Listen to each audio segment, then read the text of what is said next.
There is a curse in South Korea, and it all started back in 2014. I remember this like it was yesterday. No, I don't. I'm very young, okay? But at the announcement of Olympian gold medalist figure skater South Korean Kim Yeon-na's retirement announcement after the 2014 Sochi Olympics, that's where the curse began. This obsession with figure skating by the country of South Korea develops after Kim Yeon-na, and now suddenly every single mom that we knew was looking for their kid. They were like, you should have been in figure skating since you were 5 years old. You could have made something out of yourself. Instead, you post these cringy ass YouTube videos. Look at yourself. Immediately afterwards, thousands of little girls are enrolled into figure skating classes. There weren't even enough rinks. Some rinks were turning people down. Like, ma'am, no, we cannot just take it. This is an infant. They don't even know how to walk right now. What do you mean? What do you want us to do? Just like throw them down onto the ice? Kim Yeon-na single-handedly made figure skating so much more popular in South Korea because before her, the government didn't even care for national figure skaters. They didn't even invest money into it. It wasn't even until she won the Junior Grand Prix final, and it was taking Kim Yeon-na $2,200 a month to skate.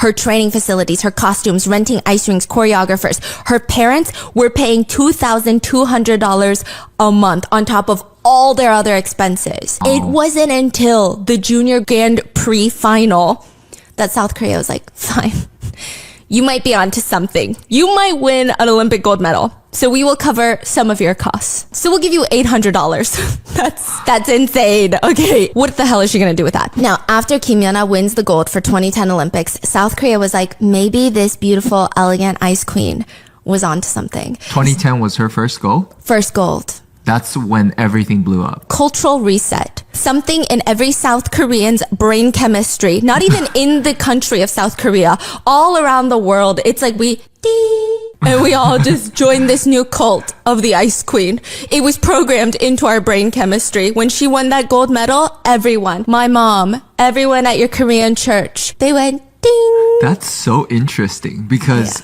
I don't think I knew the significance of what she did to Korea, South Korea as a country. Because we have these moments in China too. Like when certain sport, they win gold, and then everything changes. And then suddenly they're building facilities. The government is pouring money and funding into that sport. And you're like, since when the fuck did we care about the horses that dance up and down? Have you seen that part of the Olympics where the horses just dance? There's a whole thing. There was a whole thing. Okay. Yeah. Okay. So maybe this elegant ice queen is onto something. Suddenly ice rinks start popping up everywhere. Suddenly everyone said, wait a fucking minute. Winter sports deserve some love. Yuna competed in the 2014 Olympics in Sochi. She won silver. Many figure skaters, not me, I'm a commoner, I don't know anything. Many professional figure skaters believe that she was robbed of her gold medal. But regardless, she retired after that. Not because she won silver, for other reasons. And then crickets. South Korea has been so pumped for figure skating since 2010 and nothing. Just nothing. We haven't won shit. We have not had a figure skater win an Olympic gold medal for South Korea, the Republic of Korea, ROK, since the Ice Queen Kim Yeon-na. Technically, the last gold in figure skating was in 2010, Kim Yeon-na's first. 10 years, South Korea has had the figure skating curse. Not a single gold except in the 2024 Winter Olympics. South Korea placed gold in the figure skating team event for the Youth Olympics. So they're like, if we're placing gold in the Youth Olympics, it's only a matter of time till these youths can grow up and they win the gold for the Senior Olympics. Wait, there was a Youth Olympic happen this year? Yeah. Wow. Yeah. Oh, that's crazy. Yeah, there was a Youth Olympics. Wow. So they're like, it's going to be in 2026 then. Because the regular adult Olympics is in 2026 in Milan. Really? So they're like, we're going to win a fucking gold in figure skating in 16 years. 16 years. The curse is going to be broken. This is when it's all going to change things. South Korea doesn't know exactly who per se is going to be the curse breaker since they haven't had the Olympic trials yet. Meaning it's unclear which one is going to rep South Korea in the Winter Olympics. But there's a few guesses. Now, a few months ago, May of 2024, South Korea decides, hey, We got 2 years left before the Winter Olympics. Here's what we're going to do. We're going to send 10 figure skaters to Milan, which is where the Olympics are going to be held in 2 years. And they're going to go for 2 weeks to practice. Literally a field trip. 6 girls, 2 seniors, so they're qualified to compete in the adult Olympics, 4 juniors, and 4 boys. We don't know if the boys are all juniors. We don't know anything, okay? 2 weeks, all expenses paid, all paid by the Korean Skating Union. A vacation? No. Well, it seems like it, kind of. Because, okay, so they're going to this part outside of Milan that only has 1 ice skating rink. But people were like, it's fine. It's fine. They're going to go to the rink every single day and they're going to train for the 2026 Milan Winter Olympics. Korean netizens are so excited. They're writing, the change in popularity for skating after Kim Yeona was monumental. But it takes a long time for popularity to translate into talent. And we're finally seeing the return on the investment. Now it's happening. Just because everybody suddenly was interested in figure skating doesn't mean everyone was good. It takes decades to get good. So those fucking 4-year-olds that started in 2010, they're probably going on this trip now. Oh yeah. And some of these kids on that team could be that good. And the Korean Skating Union is putting all of these resources into the athletes going to Italy for 2 weeks. It's all just the environment for success. It's also a practice run. Clearly, they think some of these athletes have really strong potential. How serious is South Korea taking it? Very freaking seriously. These kids, these athletes, these skaters, they get paparazzi'd at the Incheon airport like a little K-pop group, okay? They're leaving for Milan. They're all wearing their uniforms. That is sponsored by BBQ Chicken, which I couldn't find any other context. I just know that they're sponsored by BBQ Chicken. And I'm like, have you seen these kids' Instagram posts and their news networks like behind the day of a potential Olympian figure skater? They're not eating BBQ chicken. That's all I gotta say, okay? They're eating like dressingless Caesar salads and some grilled tofu. I would also take a BBQ chicken sponsorship. I'm just saying. Now, anyways, when the kids first get there, they have this super cute Instagram video that gets posted by one of the skaters. They're dancing to Les Serafim's Anti-Fragile and they're doing TikTok dances, but on ice. I love when people do superhuman things. Very human. TikTok dances on ice. It's the way that Olympians are so unserious when they're not doing their very serious sports is my favorite type of video consumption. They're wearing the Olympic ring glasses. You know which ones I'm talking about? Yes. They just look really cute. They're doing their little skates around the ice and the video ends with Team Korea. It's like a recruitment video. If I see this video, I'm fucking enlisting in the South Korean army as an American citizen because patriotism is flowing through the pixels of this screen. It's a good video. After these kids get back to South Korea, 2 weeks in Italy, they come back.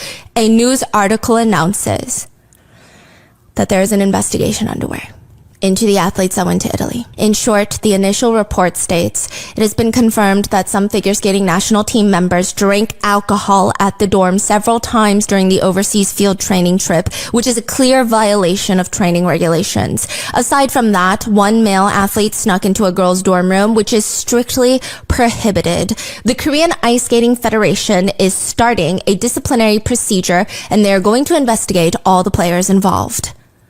Whoa. Bruh. This Italy trip was not just to figure skate in Italy, okay? This trip is also to teach the kids what it's like to be in Italy, to prepare them. I don't know if you guys know this, I'm sure you do, but every time a country goes to the Olympics, you're not just an Olympian. You are a spokesperson. You are the face of the country. Don't embarrass us. We will punch you in the face if you embarrass us. You can't be sneaking out. You can't be doing this bullshit. You can't be posting TikTok videos that offends the locals. You cannot be doing that. You will become a national disgrace. So the fact that they're breaking regulations, drinking, sneaking into each other's dorms, really bad look. I feel like in America, it's like, ooh, that's news, but maybe we're not even talking about it because it's not that big of a deal.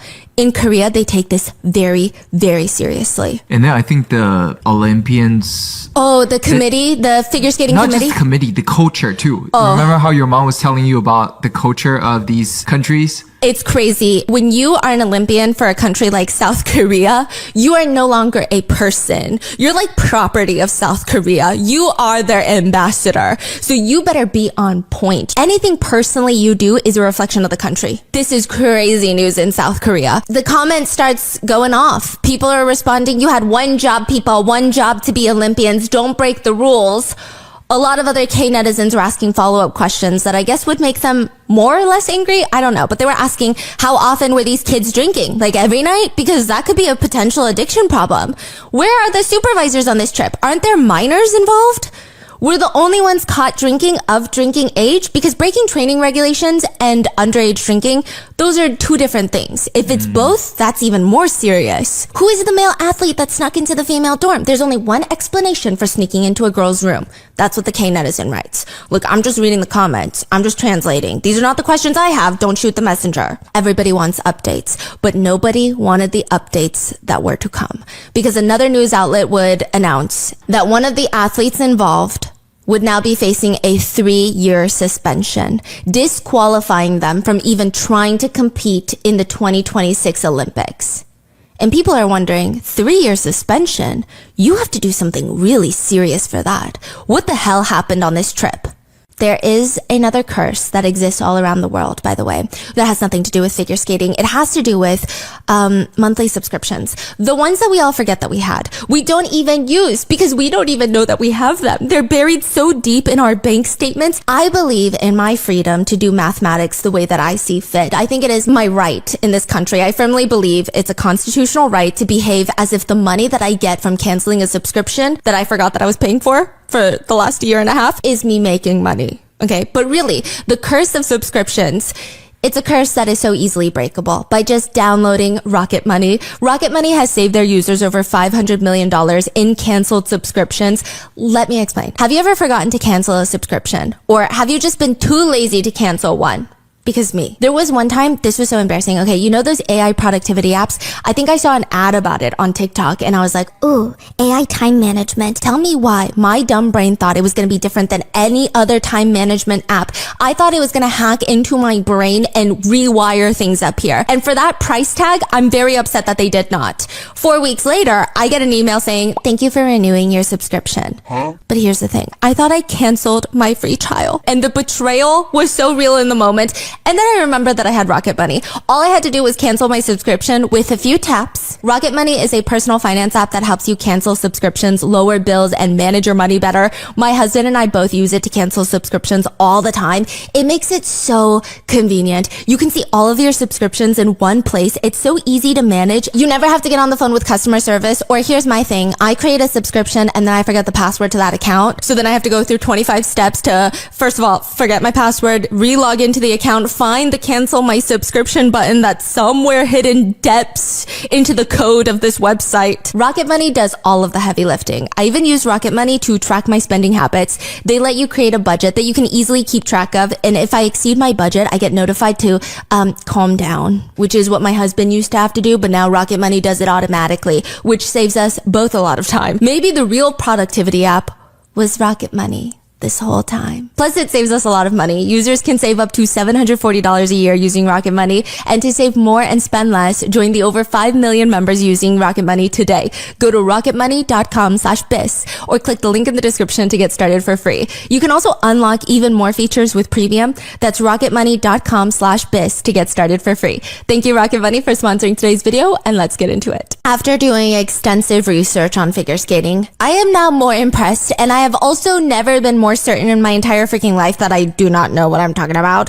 But here is what I've gathered. This is how to be an Olympic figure skater 101 by Stephanie Su. This is how you break South Korea's figure skating curse. It's so freaking easy. Said by a woman who has to stop every few blocks on the street to go look at something in the store because honestly, I just want some AC and I need to catch my breath. So take all of this with a grain of salt and just imagine everything to be a million times harder than I'm explaining. Most Olympic level figure skaters start at 4 to 5 years old, which, okay, here's the thing. I was also wondering if there's a reason for it. And there is. Usually kids pick up things faster than adults. That I knew, right? They're usually not as scared of falling, which is interesting. And a big part of figure skating is falling. If you're too scared to fall, you will never learn. Kids, they don't innately have that strong fear until they grow up. And muscle memory, they say that figure skating relies heavily on muscle memory. And they say when you start as a kid, your spirals and spins just look so much better than an adult or somebody who's maybe 15 and started learning because your body is just used to bending in certain ways.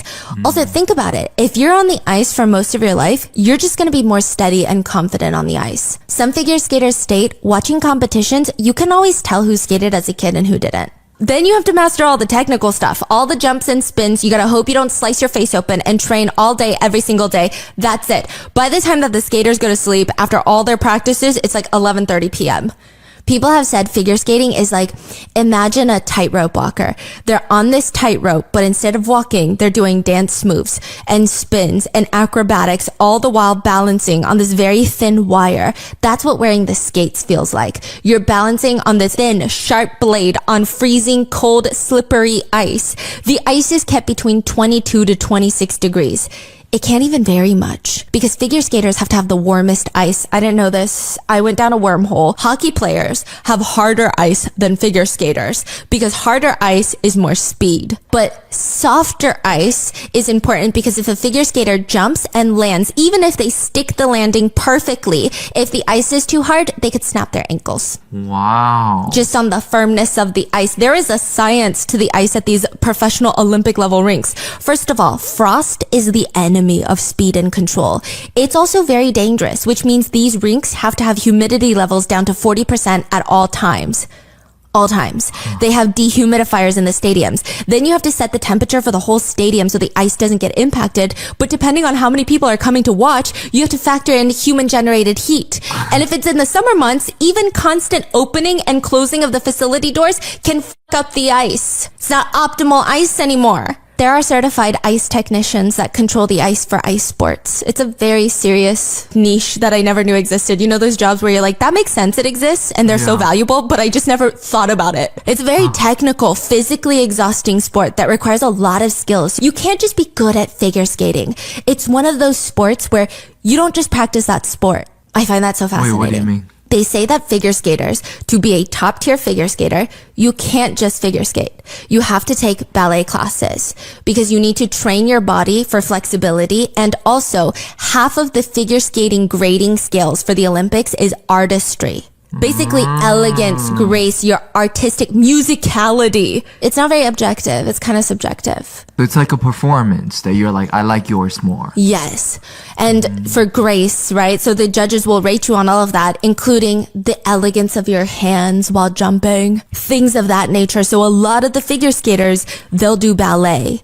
Like imagine you have fucking taped kitchen knives to your shoes and you're jumping at high speeds on a man-made glacier and some bitch in the corner is like, -2 points for elegance. I would punch someone in the face, okay? Cardio. You gotta have stamina to keep up with the routines. Strength training. Also, a lot of them reportedly take martial arts to strengthen their core. For what? For falling. I didn't know this was a thing. There's a specific way you have to fall. In figure skating, the first lesson is teaching you how to fall. They say never fall forwards or backwards and avoid catching yourself with your hands. Did you know the #1 injury figure skaters have? Wrists. Wrists from trying to catch themselves when they fall. Ankle. No. Concussions. Concussions? They hit their head on the ice. They're like the highest winter sport for concussions. Those skiers skiing down mountains that you're like, that's a vertical ski. No, figure skaters have higher rates of concussions. So they say that martial arts teaches you how to fall because you engage your core when you fall midair so that your head doesn't snap and slam onto the ice. It's like really crazy, yeah. So you gotta spend money and time to get physical therapy to recover from all the strains and tears. You gotta go to the chiropractor, get deep tissue massages. And then, this is crazy, they have acting coaches. Some of the top ones have acting coaches because they have to practice their facial expressions in the mirror to match the choreography. Fascinating. They're graded on their facial expressions, their emotes. Yeah, it's like the weirdest thing, and your face is covered in sweat and snot. You're sweating because obviously you're exerting your body in superhuman ways. But also, okay, yes, open your snack. But also, your nose can't stop running because you have a lot of cold air coming at your face. While you're skating. You just eat your snot, they say. No. Yeah, you just have to hope that the judges don't see it and it's not like a big massive booger. It's such a big deal that most skaters will blow their nose before stepping on ice before a performance, hoping they get all the mucus out. Oh, no. And there's even conversations about using brightly colored tissues because white tissues, if they fall into the ice and get embedded, if there is anything on the ice, anything at all, skaters can slip and fall and get concussed. so brightly colored so that everyone can catch it. Yes, and see it. Like, hey, there's a neon pink tissue over there on the ice. Versus white tissues, they blend into the ice. Like, it's a whole thing. They got a lot going on. There's a lot of problems, especially because they're pushing themselves. One Olympian said, yeah, we just fall to learn. That's how we learn. But the high you get from figure skating, one American Olympian said, honestly, why walk when you can glide or skate? There's nothing like the feeling of being out on ice. Oh yeah, I love her, by the way. She will even put, this is like a hack of figure skaters. So you know when they do their spins in the air, they jump into the air and they start spinning. Yeah. And they say the tighter your body is, the better. You get more speed that way, right? Mm-hmm. So what they do is they take out dog toy squeakers. They put them right above their ankles. And they want to hear it squeak when they're in the air. Because that means their legs are tight together. Both their legs are together to the point where the squeaker toy goes off. Like everything is so fascinating. The way that they train is so creative. Also, apparently figure skaters duct tape their ankles to help them break their skates in so they don't get blisters. And they say you literally have to tape yourself back together when you're a figure skater. So the training, a lot of it is off ice. They have some of the bizarre training methods. It makes total sense, but it's fascinating to look at because I saw this one TikTok during the Paris Olympics of the Chinese swimmer, the one that is like a fish because she doesn't splash when she hits the water. And they were showing her behind the scenes of how she trains. And there's this bar and it's just a bar connected to two wheels on the side.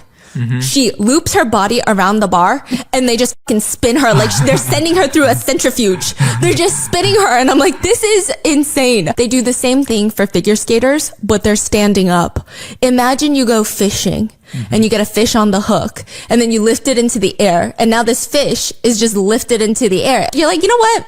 I'm gonna fuck around. And you just start spinning that fish around and around. That is what the Olympians look like. What? And the way their hair, sometimes I feel like if they open their mouth, they would get that like weird, do you know what I'm talking about? Yes. Like that? So they have to practice spinning like that. And I'm like, mouth closed? Yeah. But their hair goes crazy. Yeah. They look cool. So I'm like, if that were me, I would throw up. Apparently you don't. Apparently figure skaters don't get dizzy. So I'm like, oh, I get it. It's like ballet. Cause you know, in ballet, I think they look at one point and they spin and they keep looking at that point. Yeah. They're like, sure. No, you can't even focus on one point in figure skating because you're spinning too fast for that.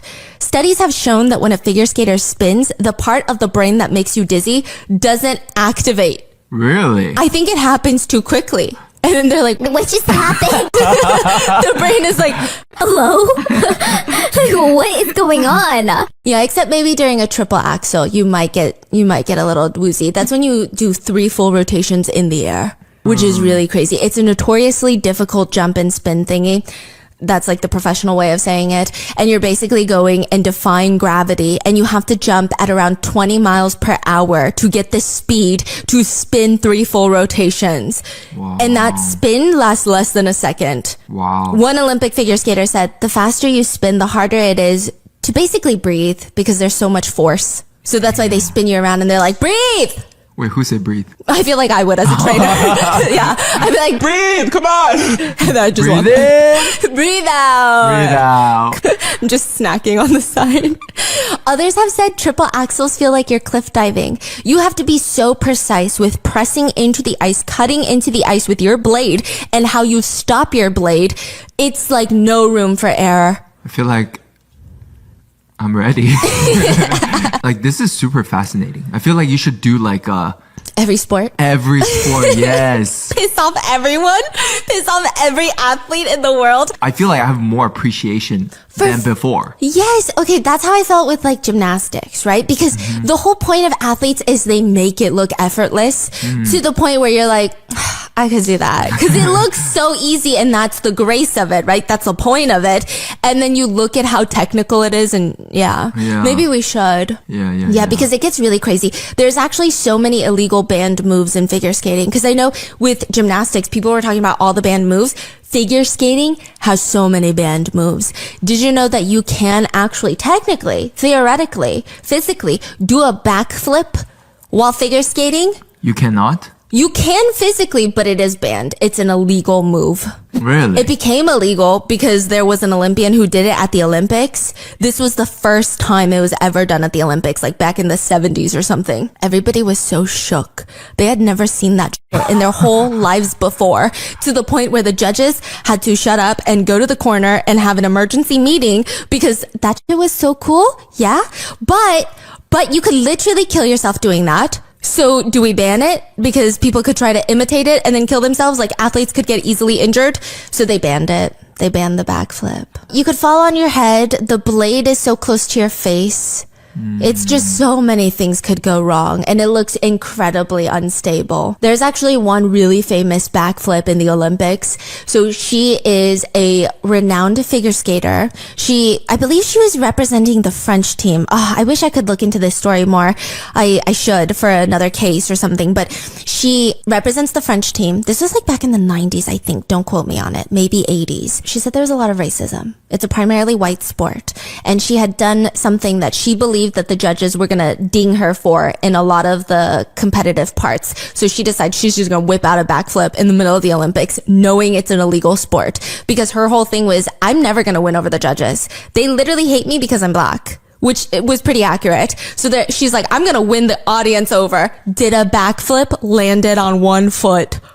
Backflip on one foot? On one foot.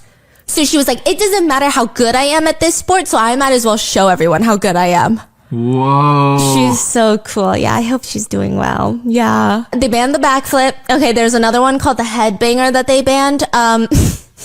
This is when a guy holds a girl by her ankles and he starts spinning around, right? But he does the up and down motion, and so her head goes up, and then her head almost touches and bangs onto the ice, but he's like, no, I'm gonna lift you before it bangs onto the ice. And then he just like puts her life at risk for however many seconds straight. What a name, huh? It doesn't even look elegant or good. It just looks like a woman's world. So dangerous, okay? Listen, I only trust one man enough to do that with, and he has a very bad back. So I guess I do not trust you to do that with. I was like, don't trust me on that. You said not me. Other ones, lying down is banned. Lying down? Yeah. What does that mean? I don't know why it was a trend at one point to just like lie down on the ice. Oh. Yeah, basically you just worm around, which is not considered skating, so it was banned. It is honestly a rather dangerous sport. I will give you that if you're not careful. Some figure skaters, they even have these superstitions that they do. One skater said, for me, I have my bag with my skates in there. I take my right skate out, put it on, lace it up fully before I take out my left skate. And they say if they don't do that, they have to like walk out the stadium and then come back in. Another one said, I always eat 2 strawberry flavored Tic Tacs before getting on the ice. One said left skate always gets tied first and then always onto the ice first. And then they're really particular about their costumes. Costumes are graded for the Olympics. That's my question.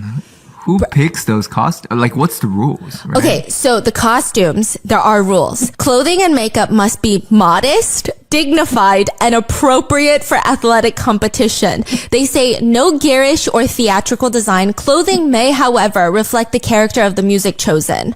Clothing must not give the effect of excessive nudity. Yeah, guys must wear trousers. They're banned from wearing tights, which a lot of female skaters will choose to wear skirts, even though technically they can wear pants now, because for one, they said, it seems like the judges weirdly like it better when the girls wear skirts, which is weird. Yeah, it's like a very traditional sport, like rooted in tradition. And it's, you know, you don't want to piss off the judges. But also one Olympian states, it's very aerodynamic and you have to be very light on your feet. You'll notice that between the single skates, like the girls that skate alone, who are doing lots of jumps, the more jumps you do, the skirts will be shorter. It's better aerodynamically. You choose to wear shorter skirts if you jump a lot. Yes, because it's better for jumping. Whereas ice dancers who don't do a lot of jumps, they typically have longer dresses. So you don't want fabric just whipping around. It could slow you down and you need speed. Speed is hard to gather on the ice. Yeah. Now the costumes themselves are actually quite expensive. I was looking at it and most Olympic level costumes, you're looking at anywhere between $1,000 to $5,000. Each one is custom made. There's hand sewn seams, embellishments. So that's why they have a lot of crystals, because they're saying it's you alone in this massive ice rink. You need to take everything to your advantage. You need the light to shimmer off of you, and the crystals are the easiest way. Which leads to one Olympian saying, this is a nasty fact, but we don't really wash our dresses because each crystal is hand glued onto the dress. And if you were to throw it into the laundry machine, then it would all fall off. The crystals, help you keep you in the center of focus. So I might hand wash, just usually the armpit parts, but otherwise you just do like a nice deodorizing spray and forget about it. Wow. Yeah. But then you also can wear the same one all the time during competitions, right? Exactly. And even just the Olympics itself, you need 2 costumes per season. So that's $10,000 just on costumes. And that's out of the pocket for the athlete themselves. So it depends on the country, and it depends on, I think some of them are internationally covered, but most countries will only cover a part of it. Wow. Yeah. Then the custom made skate. That's even crazier with the sharp ass blades that can slice open your skin. How much are those? Those are like $1,000, but you go through them. Oh, you go through the blades? Yeah, you go through the whole boot and the skate. So Kim Yana at one point, she was changing between 3 to 6 per year. Wow. Yeah. Fascinating. Isn't that crazy? That's crazy. Also, hair and makeup has to be sweat-proof, waterproof, and your hair has to be solid as a rock. But also like that makes me think that means there are people, artisans, all they do is make costumes. I went on the figure skating subreddit. There are posts dedicated to all the costume makers. Some of them are not even taking new clients. Yeah. Some of them don't even sell to the general public. Wow. Yeah, that's like their whole career. See, then that also made me think, like, if you're in design, clothing design, like maybe look into these fields. If there are demands, and then, you can really create something. Yeah. And that's so interesting. I think it's beautiful. I think their costumes are beautiful. Yeah. I know it's rooted in tradition, but they look ethereal when they're skating. When it matches the music and it matches the skater, it's this fucking chemistry on the ice that's out of this world. Honestly, this whole thing feels like getting ready for the red carpet, but fucking doing parkour on the ice. That's what it feels like. Yeah, it's wild. So Kim Yana is the ice queen of South Korea. This is how everyone describes her figure skating. Lighter than air, grace in her movements on the ice. She carves the ice like a calligrapher. A supreme serenity that has no arrogance to it. When someone sneezes in South Korea, you say, Yuna bless you. Okay. People said whenever Yuna skates, the stock market quiet, stops, everything pauses. Korean Air stops mid-flight. They're just stalling in the sky until she's done. Dang. It's fascinating, okay? She's one of the first few, I don't want to say the first, but first few Korean athletes who broke into becoming more than just an athlete, like full on surpassed even celebrity status. Wow. She's like a national treasure. Would you say she's like number 1 in terms of influence as an athlete? Yeah, she's, right now we have our soccer players in South Korea and the sharpshooters and the archery team. But in 2010, no one's coming close. Got it. No one's even touching her. Even now, she's still pulling in like $1 million per ad. Damn. Yeah, this is like, she retired in 2014. Yeah. Wow. So she's still pulling in $1 million. Everybody loves her. You can't find one person in this world that doesn't like Kim Yana. There was an interview done where people were going around asking Korean moms, like, oh my God, who do you want your son to marry? Which, first of all, what kind of fucking question is that? Who's willing to marry your son is a better question. All of them were like, honestly, Kim Yana would be my favorite. And I'm like, who's your son? Who's your son? Who's your friend? Huh? That's crazy. Don't talk about Kim Yana like that. She is the nation's daughter. The nation's daughter. She's like up there. It's estimated that in 2014, she was making like $25 million a year, putting her at the top of like top paid female athletes in the world. Her coach said, when you're in Korea with Kim Yana, because he's from Canada, it's like you're traveling with Princess Diana. She is that famous there. She's probably the most recognizable face in Korea. Wow. I agree. Which is crazy. Her lore is not part of today's story, but I can't not include it because I'm so obsessed with her.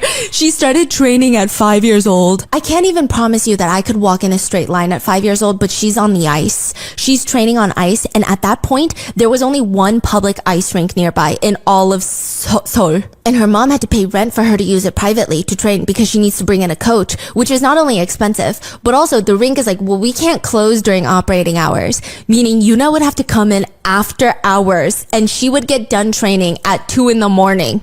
In the middle of the night. Sometimes the ice would be too cold. She would get injuries because, like I said, the ice temperature is very important. It's like a local neighborhood skating rink that commoners go to. And that's her training facilities. Even before the Olympics, she suffered a strained ligament in her right ankle. She couldn't take a break from training. She had to receive treatment as she's training. She has constant pain in her ankles due to her powerful jumping power, is what her coaches said. And those ankle pains spread to her knees and her waist. Yeah, and nobody knew this because she's just out here like winning all the titles. So there are titles for figure skating. It's considered a grand slam in figure skating if you win the Worlds, the Grand Prix, the European Championship, and the 4 Continents competition. Those are the names, 4 of them. 4 different competitions. If you win, you're a Grand Slam figure skater. Where does the Olympic fall? That's where the Olympics comes in, okay? Then the level above that is a Golden Grand Slam. You got all of that plus a gold medal at the Olympics. But there's also a Super Career Grand Slam. Yuna was the first to get it, which is you win all 4 major tournaments, but both in the junior and senior league. You won all the juniors of all 4, then the seniors, then you win a gold medal. That is the Super Career Grand Slam. Yeah. They had to make a name for it because they were like, wait, we didn't expect you to do that. You just went above and beyond, huh? And now we have to do paperwork. So Kim Yeona is the hero to all these figure skaters, and people were finally excited because it felt like in 2026, we're gonna get our next gold medalist for figure skating. But then the articles start blowing up all over in June 2024. So like a few months ago, one article reads, a female figure skater who had her national team qualifications temporarily suspended for drinking alcohol in her accommodations during an overseas training camp has been given severe disciplinary action after being found to have sexually harassed a junior of the opposite sex. So this is new information. At first, Korean netizens were like, okay, there's some sort of drinking scandal going on with the potential Olympians for the figure skating team. But now it's saying, hey, we suspended a female athlete for drinking, but also she was sexually harassing a minor on this trip. They write, female athlete A drank alcohol several times in her dorm with fellow female athlete B. It also states that both of them were of legal drinking age. So they're like, okay, they're not underage drinking illegally, but still, you're not allowed to drink on this trip. Then they state that minor athlete C, so this is a guy, underage, has snuck into their room and they were caught like drinking together. The committee has imposed a 3-year suspension of athlete A for also sexually harassing the minor junior athlete C. Male athlete C was being investigated for violating the training guidelines by entering the opposite dorms when the federation found out about all of this. The federation has also imposed a 1-year suspension on female athlete B. In addition to drinking with female athlete A, the federation stated that athlete B sent a photo of athlete A to minor athlete C that could be considered sexual harassment. So let me clarify and summarize.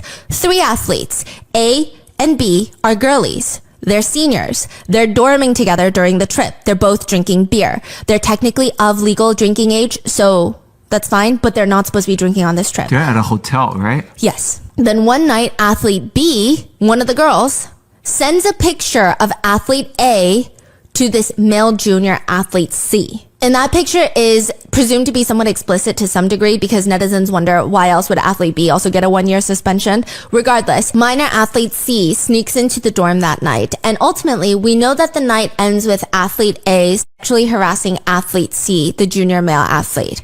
It's confusing and a little bit strange. Not strange, the incident, but strange in terms of just weirdly written, the articles. And the article gives just enough details for netizens to start piecing together who they believe are athlete A and C, which is also another problem that people had with this. So they believe athlete A to be a figure skater named Hae Lee. Hae was considered one of the next potential Yuna Kims. By the time that she was 10, she's already mastered the 5 jumps of figure skating, which is pretty insane. She's so good that her nickname in this figure skating world was Novice Ecosystem Destroyer. It's What does weird. that mean? It's like the translation, okay? It's used a lot in gaming, but it means that somebody is a newbie. They're a novice, but they're so good that they have a significant impact on the whole game or the whole environment or whatever they're doing. So it's like you're destroying the ecosystem even though you're a newbie. And people are like, I don't know if this girl even knows how good she is. She was asked about her nickname as the novice ecosystem destroyer, and she just said, I didn't even know that was a nickname like that I had. There was a kid who learned how to jump quickly in a short period of time. So I just thought, okay, maybe I can jump faster. And I didn't know that I would be good at it, but then I learned to jump and I just thought, oh, I did it. I did the jump. And then I just tried the next one and I was like, oh, okay, I did this one too. And I don't think I ever thought, oh, maybe I'm getting good at this. I just more so thought, I wish I want to learn more how to jump more and master more jumps.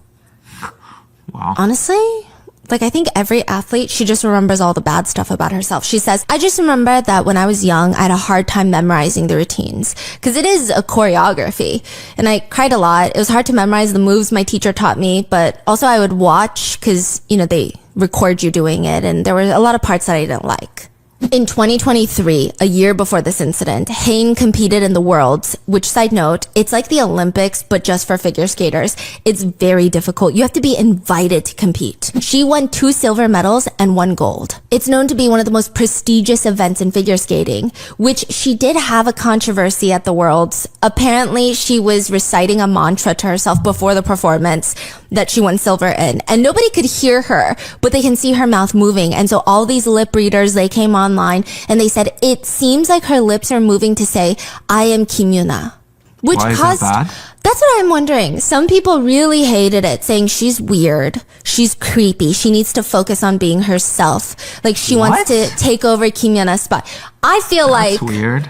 if I were Kimyuna, I would be honored to know that I am giving someone strength before such an important moment of their lives. But I don't know, I could be wrong, right? Some netizens were really angry about it. Like, she's out here trying to replace Kimyuna. Kimyuna is irreplaceable. Yeah, which is crazy. But she clarified it and she said, no, I was saying, let's do it like the 4 continents. Which obviously in the English translation sounds like 2 different things. But in Korean, the mouth kind of sounds similar. The mouth movements. Oh, she's saying something else. Yeah, she was saying, no, I was saying, let's do it like the 4 continents. But then people were saying, you were saying, I am Kimyuna and you're weird. And she was like, no, that's not what I was saying. Who knows what she was saying, okay? But it's a weird controversy to begin with. Now, nobody really knew for certain who athlete A, B, or C, or any of these people were. Everybody had some pretty good guesses, but they're just guesses until Hayne posts about it herself. She technically outs herself as athlete A, the one that's been suspended for sexually harassing minor athlete C. She posts a black square on Instagram, which is typically a strong indicator that she is about to go down. This is June 26th of this year. So a month after the trip, she posts. The caption reads, and this is condensed for length. Hello, this is E. Hayne. I'm really sorry. I don't know what to say to the many fans who are disappointed in me. She continues to apologize over and over again. Then she continues. However, the article says that I molested or sexually assaulted a minor, but this is not true. He was the boyfriend I had last year when I was in high school. We broke up due to my parents being opposed, but I met him again during the training trip. Perhaps we still had feelings for each other. We started dating again at the camp, but decided to keep it a secret from our parents. Even when I was being investigated by the skating federation for the drinking and stuff, I didn't say that I was dating him, because indicating she didn't want to get in trouble for it. But when I heard that I was sexually harassing a minor, it felt like my world was falling apart. She states that the sexual harassment is her giving him a hickey. She says, I thought it was just a prank or an expression of affection between lovers, but I never imagined that even if we couldn't reveal that we were dating, we would be misunderstood like this. I received undeserved expectations and love since I was young, but I'm truly sorry for showing a lack of character right now. No matter what disciplinary action is taken by the Korean Sports Council, I will deeply reflect and strive to never commit such a mistake in my future. People are like, what the fork is happening right now? So the biggest initial problem with this apology is not only does she admit to being athlete A and everything that comes with that, but because of what she says, everybody knows who athlete C is. Because a year ago, she did post with another figure skater, a selfie of them making hearts with their hands, and stated that this was basically her boyfriend. At the time, a year ago, they were both minors. She was 17, he was 14 allegedly. because it hasn't been confirmed exactly who minor C is, and I'm not saying his name in any of this, but she was 17, he was allegedly 14. So they were both minors, right? Which I don't know how that works, 17 and 14. You guys let me know in the comments. But the math was confusing because she turned 19 years old a month prior to this trip. Because I know that was a year ago. So you're like, oh, then wouldn't she be 18? Well, she just turned 19. And how old is he? 15 going on 16. It's a whole thing. Anyway, they were just dating. That's what she's saying. That's her way of justifying that it wasn't sexual harassment, which is not how it works, okay? Because, like, you can still have dated someone, you can still be dating someone and sexually harass someone. But Korean netizens, they start piecing together the timeline, and it seems like, wait, if the people that we think are involved are actually involved, they were both minors when they dated. They dated for about 3 months. Their parents disapproved and forced them to break up.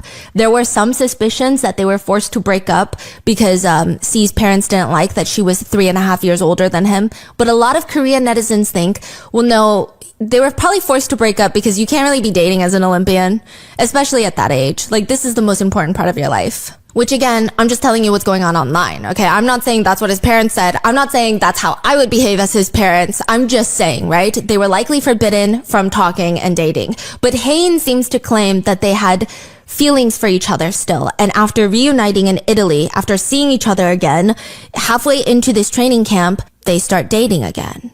Hain and her roommate are in the room. They're drinking. Hain asks C to come to the room, which is against the rules, but C, for whatever reason, sneaks into the girls' dorm anyway. And I say for whatever reason, as in, I don't know if he felt pressured right then and there, or if he went hoping to just have a chill night. I don't know. They start drinking. It is unclear if minor C drank at all. I don't think he did. But eventually, he leaves.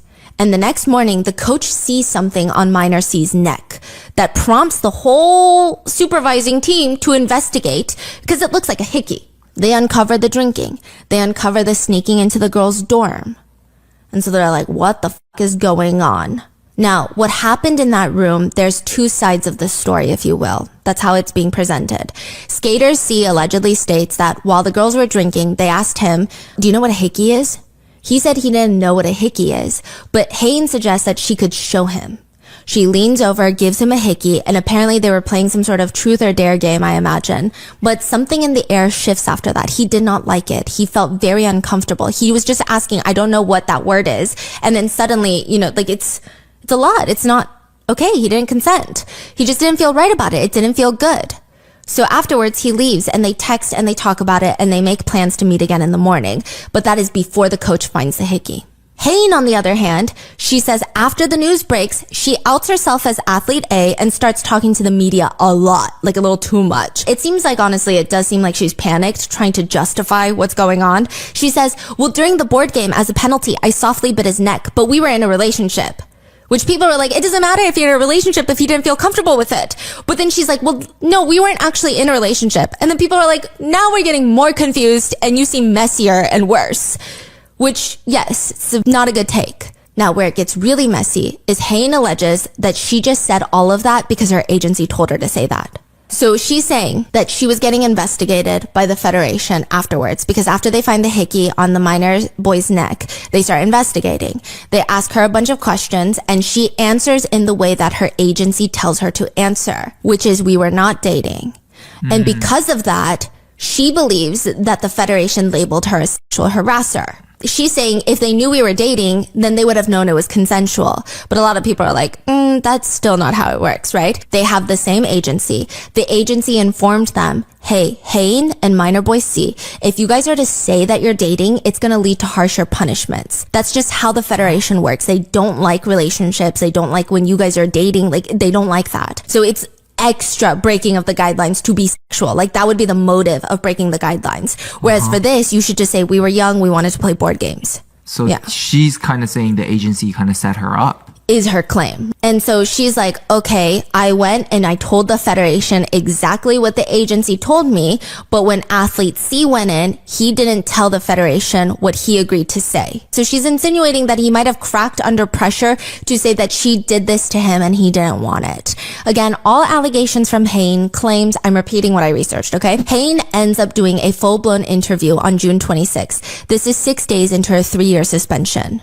And the 3-year suspension is a really big deal because this is in 2024, which means she's disqualified from representing South Korea in 2026. And the next time she'll be viable to compete is in 2030. And at that point, Whoa. I mean, like her peak age for performing is probably now. She states that she only said what her agency told her to say, and she said, "It was clearly my fault that I drank alcohol during training. I really, really want to tell you that I'm sorry."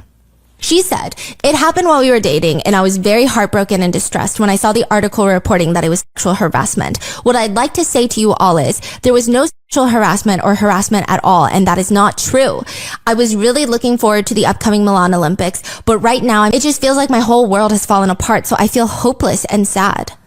Then she starts showing text messages before, during, and after the incident, which she's getting a lot of heat for even showing these messages because netizens are saying yet another trauma to athlete C added to the list because he didn't consent to the activity inside the dorm room and now he doesn't consent to you exposing intimate text messages. But she's trying to focus on the fact that after leaving the room, athlete C texts her, "No one saw the kiss today, right? I couldn't help it." So it's kind of insinuating that they kiss later on.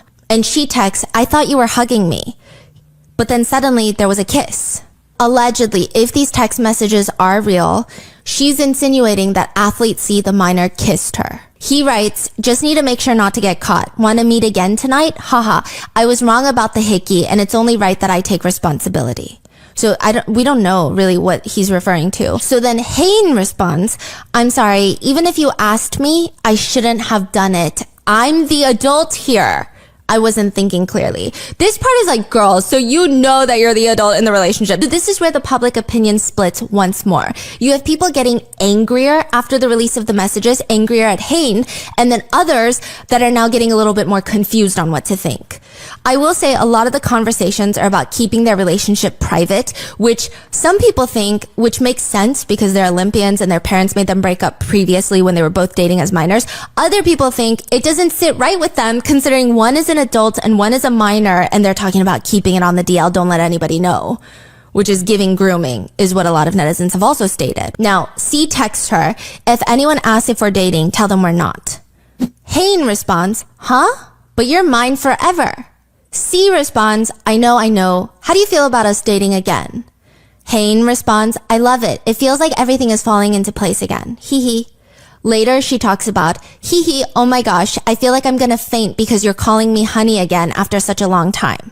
C responds, "Oh, haha, honey, seriously, I almost cried." Hain responds, Why, did I say something wrong?" He responds, "No, haha, it's been a really long time since I've heard you call me honey, so I feel like I've gone back in time and I like it." Hain responds, "Oh my god, you scared me. I thought I said something wrong. You will always be my hubby. Don't go anywhere." Then he texts, "All right, as long as you don't go anywhere either, wifey." When these text messages were posted, people had very mixed reactions. Some said, "Where is her lawyer? Yikes, what a mess, self-sabotage, honestly." Others said, "I know she wants to defend herself, but not like this." Some people said, "Even with my beginner level Korean, I can see how deeply inappropriate these messages are. In Korean, there's a strict hierarchy with age that transfers to the grammar that people use with each other. So these messages are all written with very casual grammar, which shows a deep and deeply inappropriate connection with each other. She uses very childish language with him, like hey and I like and why. And she also calls him things like prince and honey and baby, like very cutesy. Why would she willingly share these messages online? Good Lord."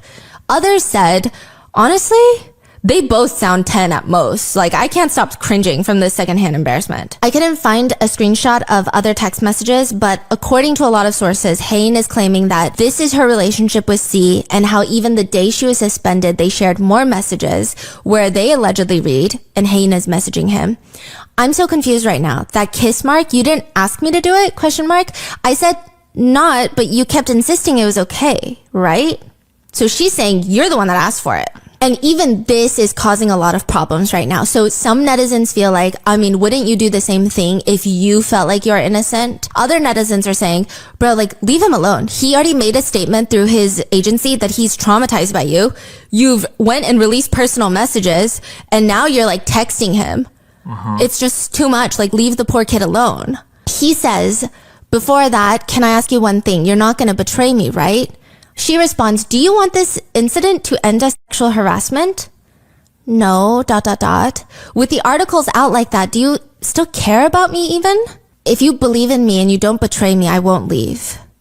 She responds, I won't betray you. I just want to correct that it wasn't sexual harassment. He says, then protest again and let me know if there's anything I can help with. Like basically protest to the Federation and ask for a retrial. She texts, thanks. And he responds, thank you, really, for believing in me. I'll make sure your faith in me isn't wasted. I'll get revenge and make you happy. She responds, receiving so much love from you makes me feel happy. I'm always really thankful too. When others speak ill, I will be the one to confidently deny it. She responds, I was so happy and touched because you told me I'm the best girlfriend ever and there's no one like me. I hope that on Thursday, both of us can just get with a warning. She's like, I hope both of us will just get a warning, because I guess she's talking to the Federation. And then she asks, when you were giving your statement to the Fair Commission, did you ever say that you were shocked and ran out of the room after the hickey? He responds, no ? I never said that. I never mentioned running out shocked. I just said I left. You said you left? And didn't mention that we just hung out afterwards? So she's like, you said you left, but you didn't mention that we hung out again that morning? Like we made plans to hang out again? And he responds, yeah, everyone told me to say that. What? She responds, so that's why this happened to me, ... He responds, ... sorry, ... Hain responds, I was trying to protect you to the very end, ... I didn't think of it at that way that time, ... I didn't know it would go wrong. These are the alleged conversations between the two. But one thing to note, it seems like he was 15 at the time. The age of consent in South Korea is 16. Now, it seems like Hain knows this, but is trying to get some leniency. Hain is officially requesting a retrial from the KSU, stating that had they known about her previous relationship with him and these text messages, they would have not labeled her a sexual harasser. She's arguing that she wants to take responsibility for all the other mistakes. She says her mistakes were getting drunk and dating while training. But now she's being labeled as a sexual assaulter, and some people have even labeled her a pedophile. She says she knows that she will never be a figure skater ever again, like a good one, but she just doesn't want to live the rest of her life with this label on her. So one of the main parts about the debate is that the legal age for an adult in South Korea is 19 years old. She turned 19 a month before the trip, which there's 3 reactions to that. One, just taking the nuance of the case, because she just turned 19, and in Korea, this is nuance, right? In Korea, 19 is the formal age of an adult. It's not 18 like America.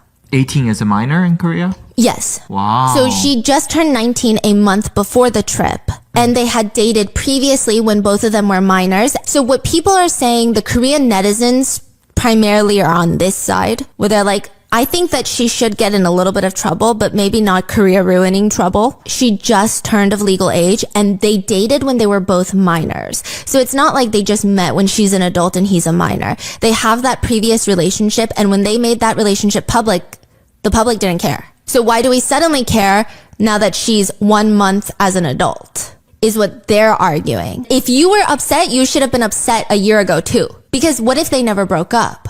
Would we suddenly turn on her now? So if they kept dating all the way through, like, does that make a difference? Is kind of what they're saying. I don't know if that's the part that's tricky. I will say the part that's tricky is that he stated he was uncomfortable with the hickey. You could literally do something to someone and still be dating. I think that's the part that's more important, more so than like the dating, not dating. Did they break up? Are they not together? Are they together at the time of the camp? Yeah. I feel like that has nothing to do with if a victim says they're uncomfortable. After she released these text messages, his agency came out to state, because Hain is attempting to collect evidence through the victim, he has gained mental distress from this situation, so much so that he is requiring psychological treatment.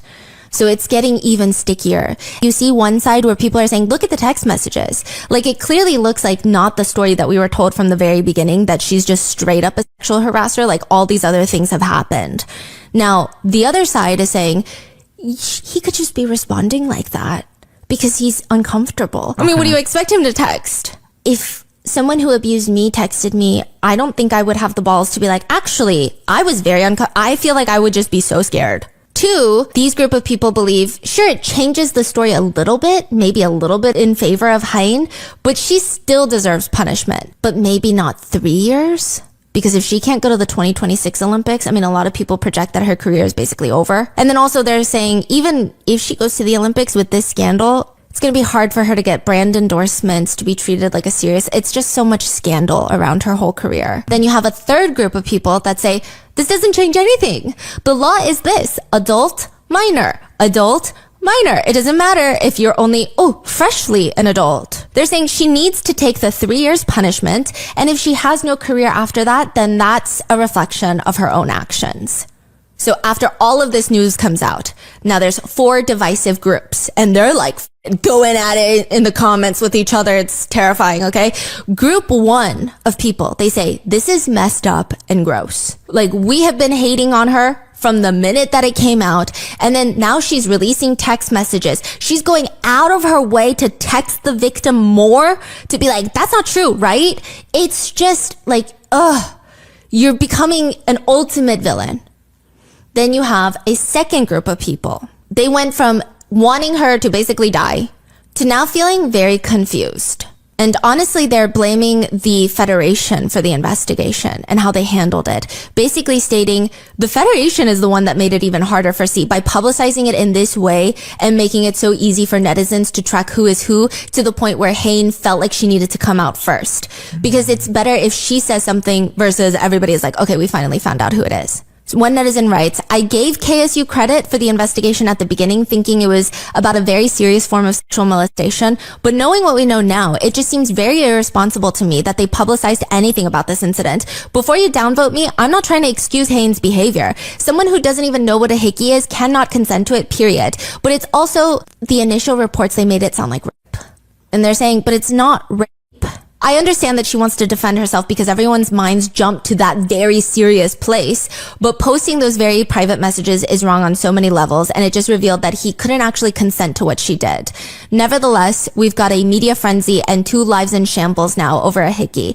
I understand that it can be traumatizing for someone at Athlete C's age. It's very clear that Athlete C is the victim here, and I hope he has the support he needs. But Hain also deserves some protection. She made a harmful decision and should face consequences for it, but she doesn't deserve to be crucified publicly and to be treated like a sexual predator and or abuser. She is just freshly aged out adult who thought she was fooling around with her underage boyfriend, who she was in a previous relationship with when they were both minors. And she apparently didn't realize that she's crossing a very clear boundary and causing harm to the victim. Of course, the victim's mental health takes priority in this situation, but the Federation should also have considered Hain's mental well-being.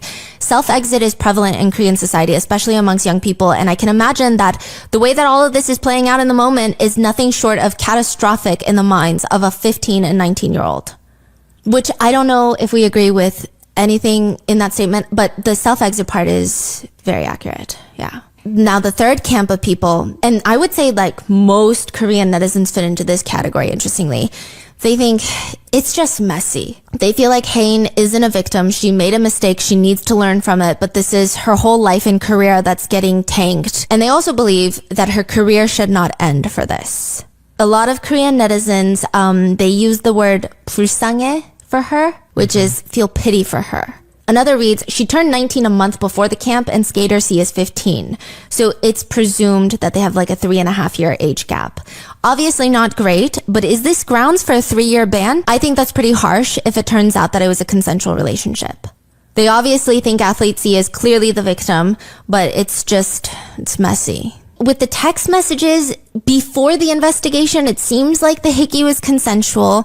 The age thing is tricky because they dated as minors. So it seems like it should be handled by victim C's parents, like how they want to proceed with it almost. Koreans are saying he is the victim, but it also feels like maybe the harshness of the punishment has to do with his parents getting involved, is the speculation and theory. So the fact that he, quote, allegedly stated a different story in front of the Federation, some people believe that his parents told him to say these things so that he would not get disciplinary action, so that his career wouldn't get stumbled. The majority of K netizens that I've found so far is their main focus on is he never said he was uncomfortable, nor did he report it until he was being investigated for sneaking into the girls' dorm. So that's where people have the problem with, which is I don't know if I can agree with that statement because a lot of people don't report because they're scared, right? Yeah. And they're still on this trip. So It's tricky. One comment reads, "It's not that simple. She asked him if it was okay and he said yes. Then afterwards he felt uncomfortable, most likely because he was afraid of getting caught. She even acknowledged that it was her fault and he made it clear he wanted to stay in a relationship but just not see each other during camp anymore. He didn't report her. The details came out during the investigation." You know, with parents of Olympians or training to be Olympians, they're not going to do anything to fumble their kid's career. And his parents are his coaches. So they wonder if his parents might have maybe pushed the narrative a little bit more that he was really scared so that he would get off with no punishment. But again, I don't know if this is true. He could have genuinely just been so scared for his life. Like, truly. Right. So this is just what a lot of Korean netizens think, theorize, speculate. Age gap relationships, they're more common in Korea. Okay, that became a whole thing. There is some context. So this is less sensitive in Korea with the age gap than in America. A lot of Americans and foreign netizens are like, that doesn't excuse anything. Because, like, the law is the law. Now, a lot of international netizens, they also ask K-netizens if the genders were reversed, if the roles were reversed, would they be saying that? Now, some K-netizens are also saying that. If athlete C was a minor girl in this situation, would athlete A just need to learn and reflect from this and not have her whole career ruined? Because it's giving, let's not ruin the boys' lives over this. That's what it's giving, right? Which a lot of Korean netizens sparked even more angry backlash because they said, yes, that's exactly what would happen. Because they're basically saying, if it were a guy, he probably would have gotten off. Like, they don't know if it would have even become a big publicized deal because there's so much reports of sexual assault and sexual harassment in the Olympics teams targeted towards women that never get publicized until way later. Again, two wrongs don't make a right. It just started discourse. So I'm telling you the discourse that happened. Wow. Now, a lot of people in South Korea were really upset about this argument because, they're like, pretty much, that is what would happen. And then there are some K-netizens who are actually against the victim, who are against athlete C. And they write, "I think the male player is blaming Hain for sexual harassment in order to avoid disciplinary action for entering the woman's room. Is it right to bury a female player like that and get away with it while they were dating? I think the parents intervened and made it happen, but the federation also did not properly understand the facts and accused her of sexual harassment." And they're just sending out press releases like that. This whole thing is absurd. That's what some people are saying. Then you have the fourth camp of people who hate her more now. Some comments read, "What I find fishy is that Hain Lee is saying that they were dating, so there wasn't sexual assault or harassment. But just because you're dating someone doesn't mean you automatically cannot essay them." Others are saying, "Girl, why the fork are you dating a minor when you're 19? Like, so unbelievably disappointing." So this group, the whole argument is, she's making it so messy. She's making it about dating or not dating. But at the end of the day, you're denying the principal points of, he said he was uncomfortable. He said he didn't like it. He's a minor and you're not. Like, nothing you say is excusing those things. Another comment, absolutely vile, what she's doing. I hope she gets the maximum consequences and athlete C gets the healing he needs. Some people write, "After reading this, Hain should be ashamed of herself, and I think suspension should be enforced. You can clearly tell the power imbalance in the relationship from this statement. I hope he's doing okay and he has his family around him to support him." Heavy emphasis on the age of the victim. No one, especially a 15-year-old, should go through this. Another comment reads, "A seems to be really chasing and pressuring the minor C into a relationship, and C seems ambivalent, which makes sense considering that if they really were mutually in an ongoing relationship with each other, C would have spoken out immediately to defend A. But they didn't. A spoke out first." But then some people are saying that's maybe not possible for C to speak out because his parents are likely involved. Like, at the end of the day, he's still a minor. Another comment is, "The most important viewpoint in sexual harassment cases is not that of the perpetrator, but the victim." So I think that is important. As well as, quote, "If the kid didn't even know what a hickey was, he was not old enough, period. Why are people defending this? He is a victim." Another comment reads, "My heart goes out to him and I'm sad and angry that this controversy has played out in the worst way possible. He shouldn't have to defend or explain himself. This is on the Federation for publishing too much information about this incident in their initial press release and allowing fans to identify the victim, and on Hain for further violating his privacy in her pathetic public statements." Another one reads, I'm sending all my love to Skater C. This will be difficult for him, but hopefully the right actions are taken to protect him and issue consequences to those who have done wrong. And hopefully someone tells Hayne to stop talking, LMAO, because she's not doing herself any favors right now. Another comment takes on an even darker tone, which, if that's even possible here, but they write, I would be worried for her. People from all over the world are wishing her dead and calling her a rapist, abuser, pedophile for giving her boyfriend at the time a hickey. If people called me a pedophile for being in what amounts to essentially a high school senior freshman relationship, I would definitely self-exit. Whoa. Which is like a very aggressive statement, but I will say, I do have to agree that cyberbullying does get crazy. And ultimately, the coaches have been criticized for their severe lack of management during the trip. How could they take minors on the trip and let this happen? One coach received a 3-month suspension for it. So as of right now, Hayne Lee's request to be retried has been denied. She is still suspended for 3 years, and it seems like she and her family are planning on suing the KSU Federation, stating that while she accepts full punishment for what she did wrong, the drinking and dating, she does not want to be labeled as a sexual abuser. She has competed in the world since then, but she's having what announcers have called a, quote, subpar season. What are your thoughts on this case? It's so messy. And again, I am just reiterating what I saw online. I am not trying to sway you. I personally don't have an opinion. Also, being like Korean American, reading Korean comments and then reading the American comments, it's like, it's so confusing because everybody seems so dead set in the way that they believe it is. Like, I feel like you could not convince the other party of one thing or the other. Like, just the way that they're fighting it out in the comments, it's like, I can clearly see the different cultural aspects coming into play in their arguments, and I don't see how they would convince each other. So what are your thoughts? I'm just reiterating what I've seen online. I'm not making a statement. But I hope you guys stay safe, and I will see you guys in the next one. Bye. There is one person in the courtroom that is probably having a worse day than Sean Combs. But first I have to set the scene. There are no cameras allowed in the federal courtroom, so these are just the things that we've noticed. Don't take it as fact. I feel like recently, the past few days, they have been pumping the AC in the courtroom. There are speculations that the jurors are getting very sleepy after lunch. We don't know how true that is. That's like the whispers in the courthouse hallways. We're all just shivering. We're all cold. The defendant comes out wearing his old man in church that could never hurt a fly outfit, collared shirt, sweater, trousers. He really only gets like 5 sweaters, 5 collared shirts, I believe. So he's wearing the same things on repeat. Yeah. Huh. And there will just be these moments where Sean Combs has his reading glasses on and he hasn't been staring. So like, I feel like as the trial has evolved, everything that Sean Combs has done has also evolved. I don't know if it's because things have gotten a lot more serious day by day, or if maybe he's being coached on how to act and like every day things are different and maybe every day is a specific vibe that he has to set. But he has his reading glasses on more frequently and he will look back over his shoulder where the press are sitting, but not really at anyone anymore. It doesn't feel like he's actually making eye contact with many people. I feel like the first few days, his retinas were scanning. The second week after the jury has been seated, after opening statements have been stated, defendant suddenly does not know how to eye contact.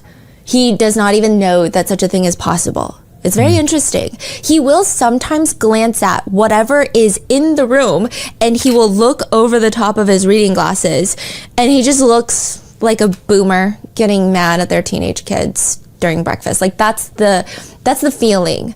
Also, he was seen reading a Bible one day before court was in session, so there is that. And he does seem a bit more energized. Like the whole defense team seems a lot more energized, which is interesting because considering we have witness number 2 that's going to take the stand, and then right after that, immediately after that, Cassie's going to be testifying. And things just keep getting weirder for the defense, but they're in high spirits. I will do attorney updates. One of the sketch artists does compliment Mark Agnifilo on his tie. He stops and he just like has this full-blown conversation with her about like the different shades of blue and which shades of blue that they love. And I always think it's so fascinating that everybody is so calm. Everybody is so happy and friendly until they're not. I mean, not that anyone would have any reason to be unfriendly with the sketch artist, except maybe if you're like Sean Combs, which, side note, random lore, there are a few sketch artist legends inside this courthouse, and one of the ones that are doing this case, they drew Ghislaine Maxwell. And Maxwell, during the trial, did not like what the sketch artist was drawing. So she starts drawing the sketch artist, who then draws Ghislaine Maxwell drawing her. And it's just like the weirdest thing ever. And inside the courthouse, when you walk in, there's like sketches everywhere. They're framed and they're hung up of some of the big trials. Anyway, also the defense starts playing musical chairs. They're moving people around. So right next to Diddy, he's in like and this is so intentional, I believe, because Cassie's gonna start testifying soon. He is in a table full of women. He is suddenly sandwiched by women. So you've got lead attorney Mark Agnifilo, and then you have Anna Estavio, I think I'm saying her name right, but she's gonna be the one that is cross-examining Cassie. Haven't heard about her name. Yeah, she was not as, I guess, in my eyes, as prominent. I'm sure she's a prominent member of the defense team, and then next to her is Diddy, and then next to Diddy on the left is no longer Boys Club, so it's no longer Diddy and Brian Steele, Young Thug's former attorney. It is now Tenny Garagos. So she swapped with Anna, and then next to her is Alexandra Shapiro. And then now in front, we've got Xavier Donaldson, Nicole Westmoreland, and then now Brian Steele is up at the front. And then in front of them, there's the row of prosecutors. And then the judge walks in. And Judge Arun, I feel like at this point, and again, in like the most professional, sincere way possible, like he is dad. I feel like all of the attorneys are his kids, and he is almost always disappointed in them, is the vibe, because they're just like disappointing him left and right to some degree, some more than others, and he just has to make sure that everything is done correctly and accordingly. But also I love the way that he doesn't converse much with the jurors or the witnesses, but his energy is very sincere anytime they're in the room. And then they leave the room and he's like disappointed dad again with all the other attorneys. Yeah, so Judge Arun is father at this point. Also, I did notice that Mark Garagos is absent from the courtroom. Mark Garagos is Tenny Garagos' celebrity attorney father. Previously, he and Officer Riz, he's like an officer of the courtroom. He's like the one that... His name is Riz? No, his last name has the word Riz in it, so now the RM team just calls him Officer Riz. Oh. It's not actually his last name, but that's what we call him. So Officer Riz, he controls the courtroom, okay? The rest of the courtroom outside of the judge. And he and Mark Garagos have this thing where I have no idea if they're like an old married couple that you just cannot tell if they're goofing around, or if they genuinely hate each other and have some sort of massive life insurance plan hidden somewhere. There will be moments where Mark Garagos, who is allowed his phone inside the courtroom because he's counsel, Officer Riz will snap at him to put his phone away, or sometimes he'll snap at him and tell him to sit down when he's standing up, perhaps like at inappropriate times he's standing up.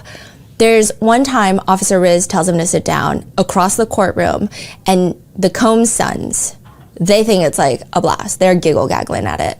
And now he's gone. So I'm like, oh, is it because he wasn't sitting down? I was confused. I look it up. He's on the Menendez case. So he actually went to California for the Menendez brothers case, which again, that's a whole other thing I can do another deep dive on because they were just resentenced. So that's going on with Mark Garagos. Yeah, there's so much going on. Yeah. So there's a lot going on with the attorneys, but it's going to progressively get weirder. So a few disclaimers before we get started regarding content warnings. There are themes of essay and DV. Secondly, certain portions and quotes have been shortened and condensed and or combined for brevity. Third, this is a very quick disclaimer, but everything reported on in this episode and throughout the trial is public information. Any descriptions or observations regarding the defendant or anybody else inside the courtroom are personally noted by myself or my two researchers who are also present, seeing these things happen in real time with our own eyes. However, just because we see something and feel something does not mean that our experiences and statements are valid reflections of the truth. Our interpretations of these random things that we see in the courtroom are our own interpretations and opinions, and they are shared for the purpose of reporting on current events. Like, they obviously have no weight or bearing clearly on the verdict of the trial, but also none of this should be used as a definitive source on how someone should feel about the defendant, about any of the witnesses, or about any of the attorneys, or literally anyone because what do we know, right? Sean Combs is also presumed innocent until proven guilty. The burden of proof is the responsibility of the prosecution. So with all of that said, let's get into it. Now, super brief recap. We did 4 deep dive episodes into the Diddy case in 2024 after his arrest. I feel like there's more than 8 hours collectively on a ton of the allegations, internet speculations, and the unfolding of the arrest. This is now our 3rd episode in the trial. We covered the first witness that was testifying, which is the former security guard at the Intercontinental Hotel. This is the 2nd witness that is brought up to testify. And I will say a lot of the major headlines right now are like the salacious details that this guy has said on the stand. And there's a lot of salacious details, yes. But I feel like people have just kind of went over who this man is. It's very interesting. He walks in through the back doors and we see him walk down the aisle, and immediately he has a very interesting presence. He's also super buff, like just super muscular. And he's walking in, like sometimes he'll wear his sunglasses and then he'll take them off respectfully at the stand. But he has a very strong presence, and everybody online has dubbed him the male escort that testified in this case. He states immediately that he met Cassie around maybe 2012, 2013. He had gotten a call from his boss and he told him that, quote, he couldn't find any of our black dancers, which was what was requested. So he asked me if I would mind going down to fulfill an order to have a dancer go down to the Gramercy Park Hotel in New York City for a bachelorette party. I told him I would do it. So he works for like a dancer company, right? He's gonna go there, he's gonna put on a show for this bachelorette party, he's gonna get paid $200, and then he's gonna call it a night and go home. That's the plan. Now, side note, he is supposed to be dressed up as a police officer because that was what was requested, but he didn't have one, like a police uniform, so he just went and bought a NYPD t-shirt. He shows up to the hotel. Does he know it was Diddy? No, he does not. Oh. So he's explaining the job is, I mean, it sounds relatively simple. He says, quote, I was expecting to do a little striptease, and that was it, just for a bachelorette party, a group of women, and then leave. So he gets to the hotel room around after midnight, so really late. He gets to the hotel room, knocks on the door. Cassie opens the door, and he does not know that this is Cassie. He just thinks maybe this is the bachelorette. She's wearing a red wig, wearing red lingerie with high heels and dark sunglasses on. He's expecting a bachelorette party, and this feels, I mean, I would assume like the saddest bachelorette party. There's nobody in this hotel room. He says, she asked me if I was okay if it was just going to be us, because I was expecting to see a group of women there, but there was only her standing in the door. She asked me to come into the room. She said it was her birthday and that her husband wanted to do something special for her. And so she asked me if I would mind rubbing baby oil on her and giving her a massage. And wherever things went from there, if you know, based on how comfortable I was. He says he walks into the hotel room where there is a whole living room. It's like a suite. There's velvet couches that open up into this larger space. There's a coffee table. And this coffee table, it's just filled with candles lit up all over the coffee table. I would imagine it feels like a seance or something, because the rest of the room, he says, is very dark. There's candles lit up everywhere. There's baby oil. There's Astroglide. But probably the most pertinent part of the room to note, and this is according to the witness, he sees a man in the back of the room. So he's assuming this is her husband that she was just telling me about. But this man is wearing a white robe with the bandana over his face and a baseball cap. It's like the weirdest attire. I mean, I would imagine it's kind of terrifying. Regardless, Cassie is reassuring him. You know, she told me that, first off, that I didn't have to worry about anything because her husband wasn't gay. I remember her saying that to me, and he wasn't gonna try and touch me or anything, and I told her that's good because I wasn't with that.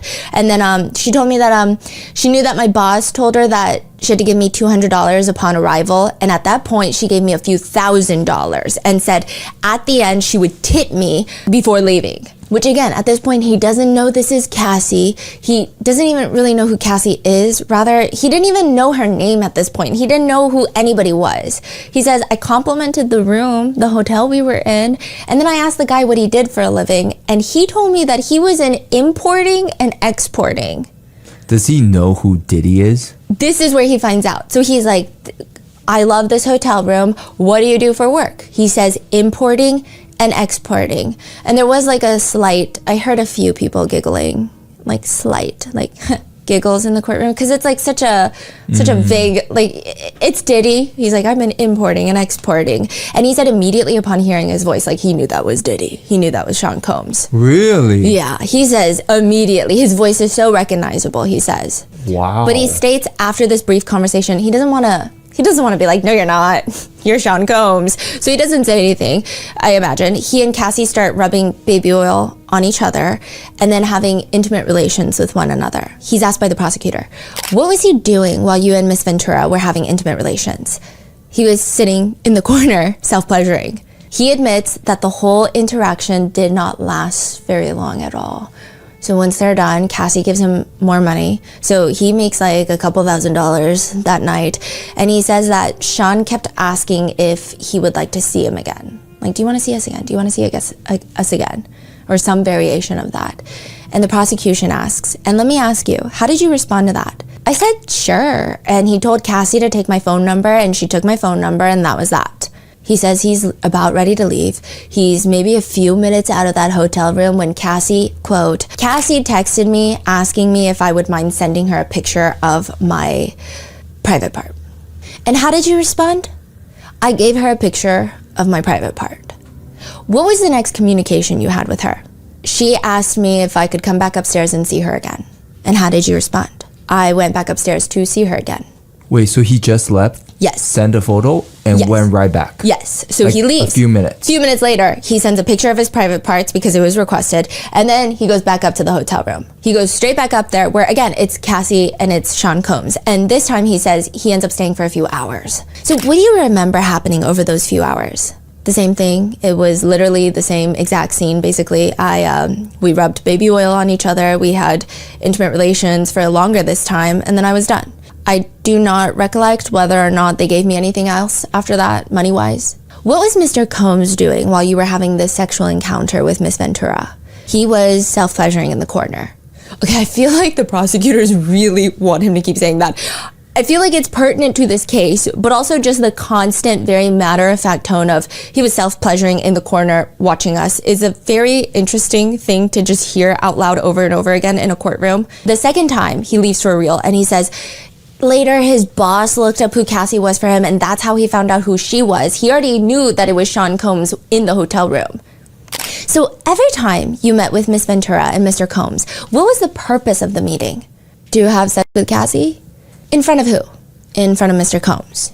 He would say that whenever he met them, sometimes they would alert him maybe an hour before or a couple days in advance. He would meet them at hotels. Sometimes he would have to tell the hotel employees, I'm here to see Black. That was like the code word.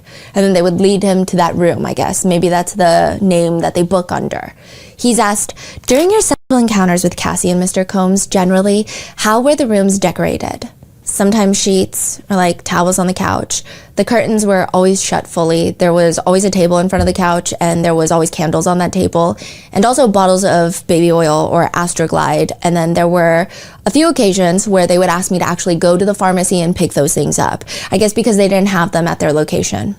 And yeah, the baby oil conversation is brought back up on the internet, but also in the courtroom.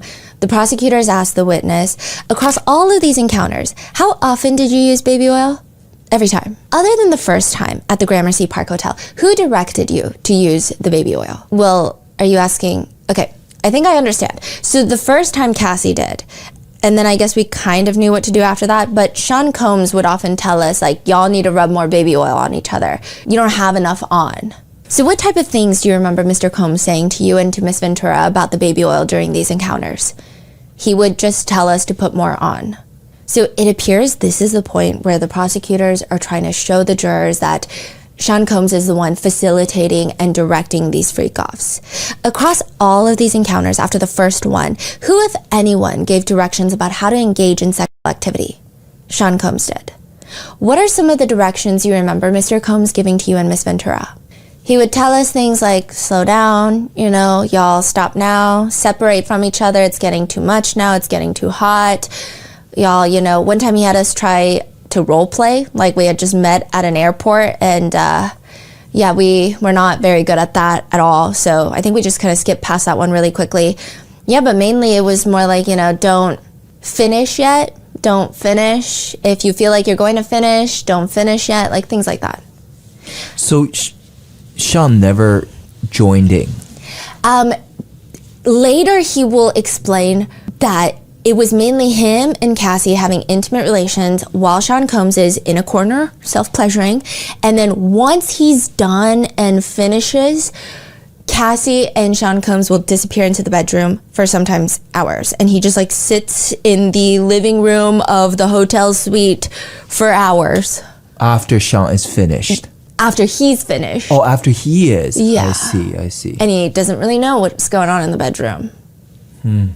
About how often during these encounters would Mr. Combs tell you to wait to finish?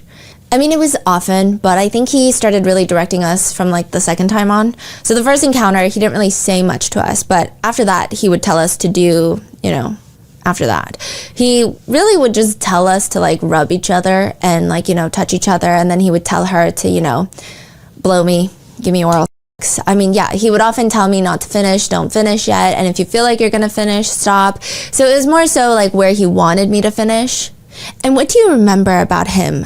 What do you remember him saying about that? He occasionally wanted me to finish on her stomach or, inside and, yeah. Throughout these encounters, what did you observe Mr. Combs doing? He was always sitting in the corner, self-pleasuring. And then occasionally he would tell me to step off and back up because he was going to get some. And then he would start having intimate relations with her, and I would be sitting off in the corner watching. What did Miss Ventura and Mr. Combs usually do after you ejaculated on her? They would get up and go inside of wherever the bedroom was inside the hotel room. And generally, what happened next? I'd be sitting in that room for hours, just sitting there. And then what do you remember happening? Sometimes they would come out and tell me, okay, you can go. And other times they would come out and ask me if I'm ready to go again. About how long did each of these encounters with Mr. Combs and Miss Ventura usually last? Could be anywhere from an hour to 10 hours. 10 hours? 10 hours. So this is like a huge point for the prosecutors, is that these freak-offs would last multiple days. And that for Cassie, for years of her life, it would potentially feel like half of her week is in this horrendous freak-off situation. How many times, if any, did you pretend to finish, but you actually did not? I think this was on our second go-around. He told me to make sure that I finish inside of her this time, and I went to go, but I couldn't do it. I was in my head or whatever the problem was, but I couldn't finish. And so I just pretended to do it, and they got up, they went into the room, and then Sean Combs came out of the room and he asked me, he said, yo, are you sure you finished? And I said, yeah, I'm positive. And he was like, you sure? And I said, yes. And so they went back into the room, and yeah, that was that. But yeah, they definitely knew. This is the part that has been all over the headlines that I have seen, is the prosecutors ask, what, if any, bodily fluids other than ejaculate do you remember there being in these rooms? The witness responds, so Cassie was actually the one that asked me to urinate on her. They had just come out of the room and she asked me if I had ever done that before, and I said no.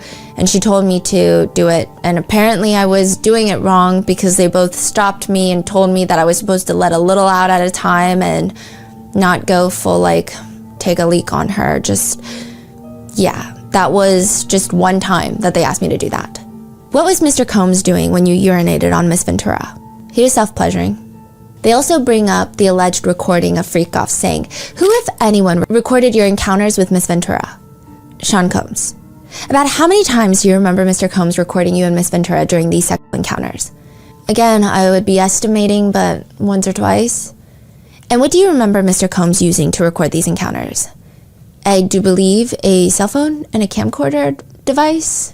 So when he was saying all of this, did you see what Diddy was doing in court? Yes. Okay. So this is the very interesting thing. I think, I feel like prior to, it really started during opening statements, Diddy just morphed into a marble statue.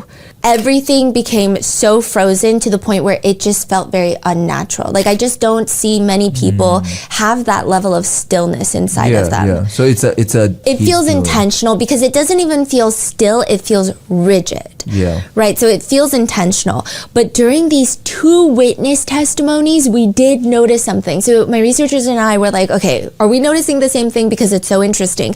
I feel like every time anybody else is talking or the judge is talking, the attorneys are talking, they're arguing, they're going back and forth on things, they're like submitting applications, he is rigid, he's statuesque, he's frozen. But during the 2 witness statements, he would have these moments where his body language feels a little bit more like what people remember Diddy being. So he kind of, instead of having his back off of the back of the chair and being frozen and rigid and looking like the bestest boy at church every Sunday, he starts leaning back towards the chair. He has his, I wrote this down specifically, his right shoulder is down, his left shoulder is up, and his head is kind of cocked to the left. And then there would be some times where during the witness statements, he'll kind of prop his left arm onto the chair. So I can't see that. It looks like either he's putting it on his thigh, or it could be the chair, or it could just be, it's not leaning on the top of his chair. Like, you know, when people drape their arm on the top of the chair, it's very relaxed, it's very casual. Yeah. It could be perceived as like asserting dominance. I don't know, right? It's not like that at all. It's just, it looks like it's maybe propped up on the chair. So you can kind of see his left shoulder propped up. So very minor shift, yes, a little bit more relaxed. I also did notice, and this could just be my perception of things, more often than not, I do see him lifting his chin up more when he's looking at the witnesses that are testifying. So it's almost like he's lifting his chin and like looking down at them, even though they might be a little more elevated, honestly, than he is. I just see his chin go up more. But I don't know, maybe there's like a reflection on an iPad that's bothering his eye. It could be anything else. I just noted it down because I thought it was interesting. That helps, because now I feel like I can see that posture. But he's incredibly stoic. He will have a break from this like stoicism at the end, because he starts doing stuff that I don't even think he realizes he's doing near the end. Because from this witness? Yes, during cross-examination, because I think things get a little bit crazier. But yes, at this point, he's stoic, but his body language has shifted a teeny tiny bit. Now, there were a lot of things that this witness says that he was very concerned about. The witness states that he did not notice Cassie to be under the influence of drugs except for one time, and it was pretty alarming. He said, I came to a hotel room and Sean Combs opened the door. And when I went inside the hotel room, he closed the door behind me. And then he said to me, I don't think this is going to happen today. And I looked at the couch, and Cassie looked like, to me, she looked like she was completely passed out on the couch, slumped over and half on the couch, half off the couch. So he said it was very alarming. And there was another time that Sean Combs actually offered him Molly, MDMA. And he is asked by the prosecutors, what do you remember about the time that you were offered Molly by Mr. Combs? I remember they had I really can't tell you who gave me the money, but I'd gotten a couple $1,000s, I guess, after we had intimate relations. I took that Molly, and then I became a totally different person. I went out into Times Square and I handed out $100 bills to every single person that I saw in front of me. What? When you say you became a totally different person, how did the Molly make you feel? It made me feel like a jackass that wanted to go into the middle of Times Square and hand out $100 bills to every person that he saw. Can you describe the sensation of taking the Molly for us, please? I felt sick, like physically sick, like nauseous, but also I felt euphoric at the same time. But eventually, he says, he starts reaching out to Cassie because he's very worried about her. He says, at some point after things had happened, I always wanted, to know that she was good. I used to try to get to her to text me to tell me that, she was good. And then when she wouldn't reply, eventually I started sending her more vulgar text messages to see if I could get her, more interested to see me again so that I could actually see her in person and know that she was good. When you say that you sent vulgar text messages, what do you mean? I mean, I can recall sending her at least one message telling her, that I wanted to, you want me to just say it? If you wouldn't mind giving an example, I want to f you right now. And are those the kind of vulgar text messages you would send her? Not often, but once or twice, yeah. To the best of your recollection, did Cassie ever respond to those vulgar text messages? I don't think so.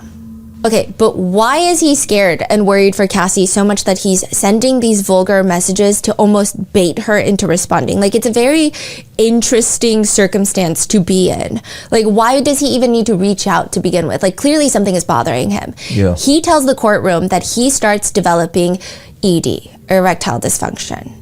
To which he is asked, when was the first time you experienced that sexual performance issue? After the first time that I saw him hit her. He says he was at Cassie's house and he's sitting on the couch. Cassie is sitting in front of him on the computer. So there's a little desk facing the wall, but her back is facing him. And Sean Combs is in Cassie's bedroom. They had just gotten done having intimate relations. And he says, well, I had intimate relations with her. We finished doing what we were doing. And then they both went into the bedroom. She eventually came out and she got on her computer and Mr. Combs was in her bedroom. Cassie was on her computer and I heard him yell out, babe, come here. I heard Mr. Combs yell out to Cassie, babe, come here. Cassie was on her computer and she said, hold on one second. I have my personal information out on the computer right now. He, Mr. Combs, came out of the room and I just saw a bottle fly past her and hit the wall. It looked like a liquor bottle. And then he, Mr. Combs, walks over to her, to Cassie. He grabbed her by the hair and started dragging her by the hair into her bedroom. And he wasn't saying anything while he was dragging her. She was yelling. Now, side note, the whole time, Sean Combs is just stoic. Again, even during like this very lengthy description of what allegedly took place. Like, he's not moving, he's very frozen. What was she saying? She was screaming and he, Mr. Combs, pulled her into the bedroom and I could hear him. What I could hear, what sounded like him slapping her. What else could you hear from the bedroom? She was screaming. What did you hear her saying? I'm sorry. And then he, Mr. Combs, was basically saying, bitch, when I tell you to come here, you come now, not later. Wow.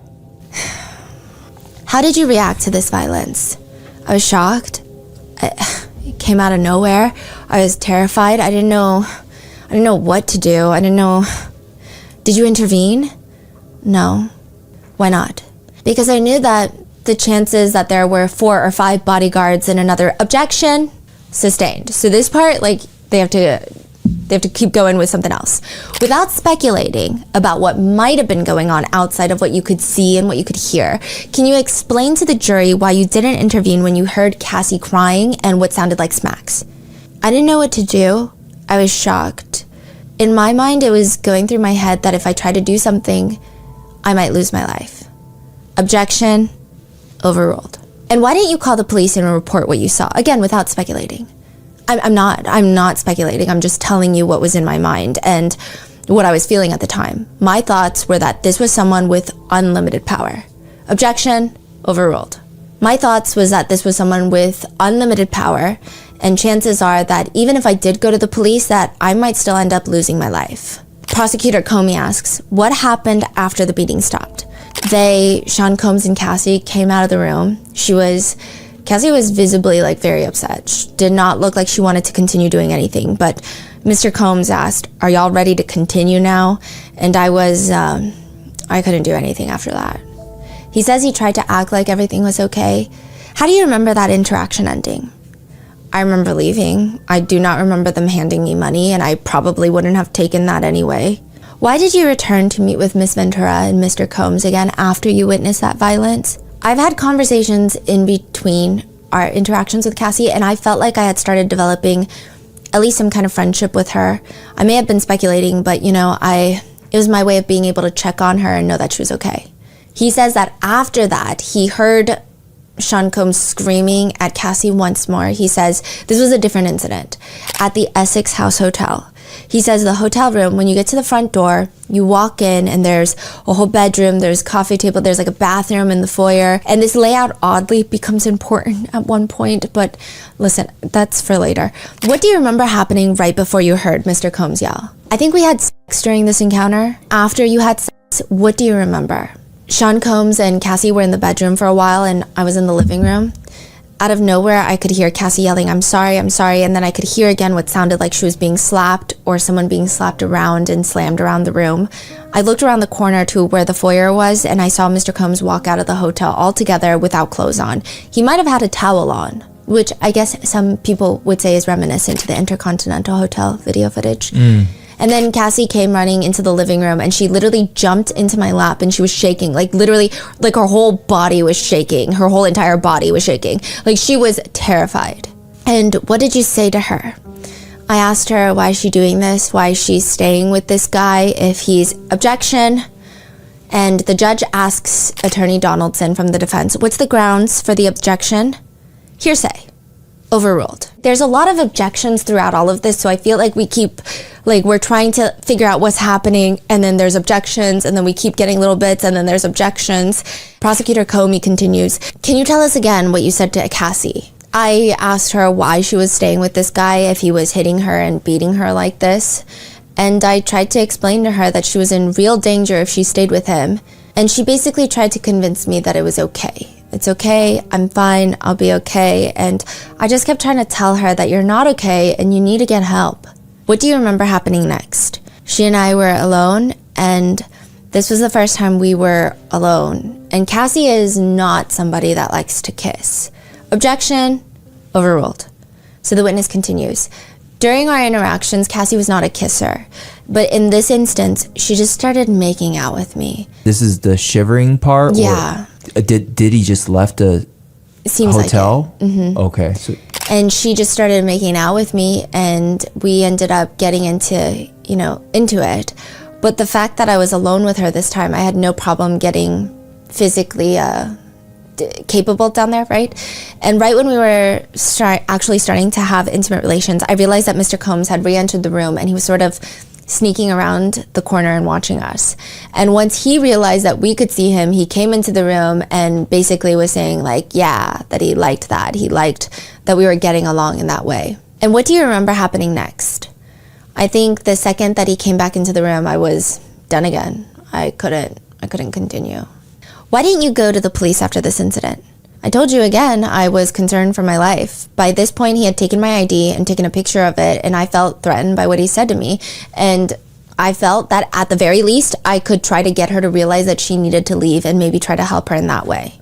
There's a few other key events in the witness that he talks about in his testimony. The first being that he states there was another time where he went to visit Cassie and Sean Combs, where he says he walks in and there's a man having intimate relations with Cassie already. He says she was actually giving him there was a lot of oral activity going on most of the time. And the prosecutor asked, and what do you remember happening during that particular intimate act? The guy kept on looking at Sean Combs in the face, and Mr. Combs turned to him and basically told him, look, motherfucker, you better stop looking at me in my face. And the guy got real scared, and he's like, I'm not looking at you. And he's like, you better not be looking at me. And Cassie jumped off the couch and ran to the opposite side of the room. And the guy was just saying profusely, I'm not looking at you. I swear I'm not looking at you. Which a lot of netizens thought this was kind of an interesting moment. They thought the psychology was fascinating, and I'm not trying to psychoanalyze anybody because I don't think I have the faculties for that. But a lot of people say it's fascinating because he loves to watch, which would categorize him as what the internet likes to call but he's someone that you can't even make eye contact with while it's happening. So there's a lot of psychological, perhaps ego, power, and maybe even some shame involved is what I saw. He got real triggered when someone looked at him back while he's in the corner. Which did kind of send me down a spiral reading those comments, because the days that I've spent staring at this guy, I feel like this is someone who does not shy away from eye contact. Especially at least in the beginning, right? But maybe he just likes eye contact in very specific situations, because now there's no eye contact with, I feel, not many people. And after Cassie ran away, what do you remember happening next? The guy told Mr. Combs, I'm not looking at you, Mr. Combs.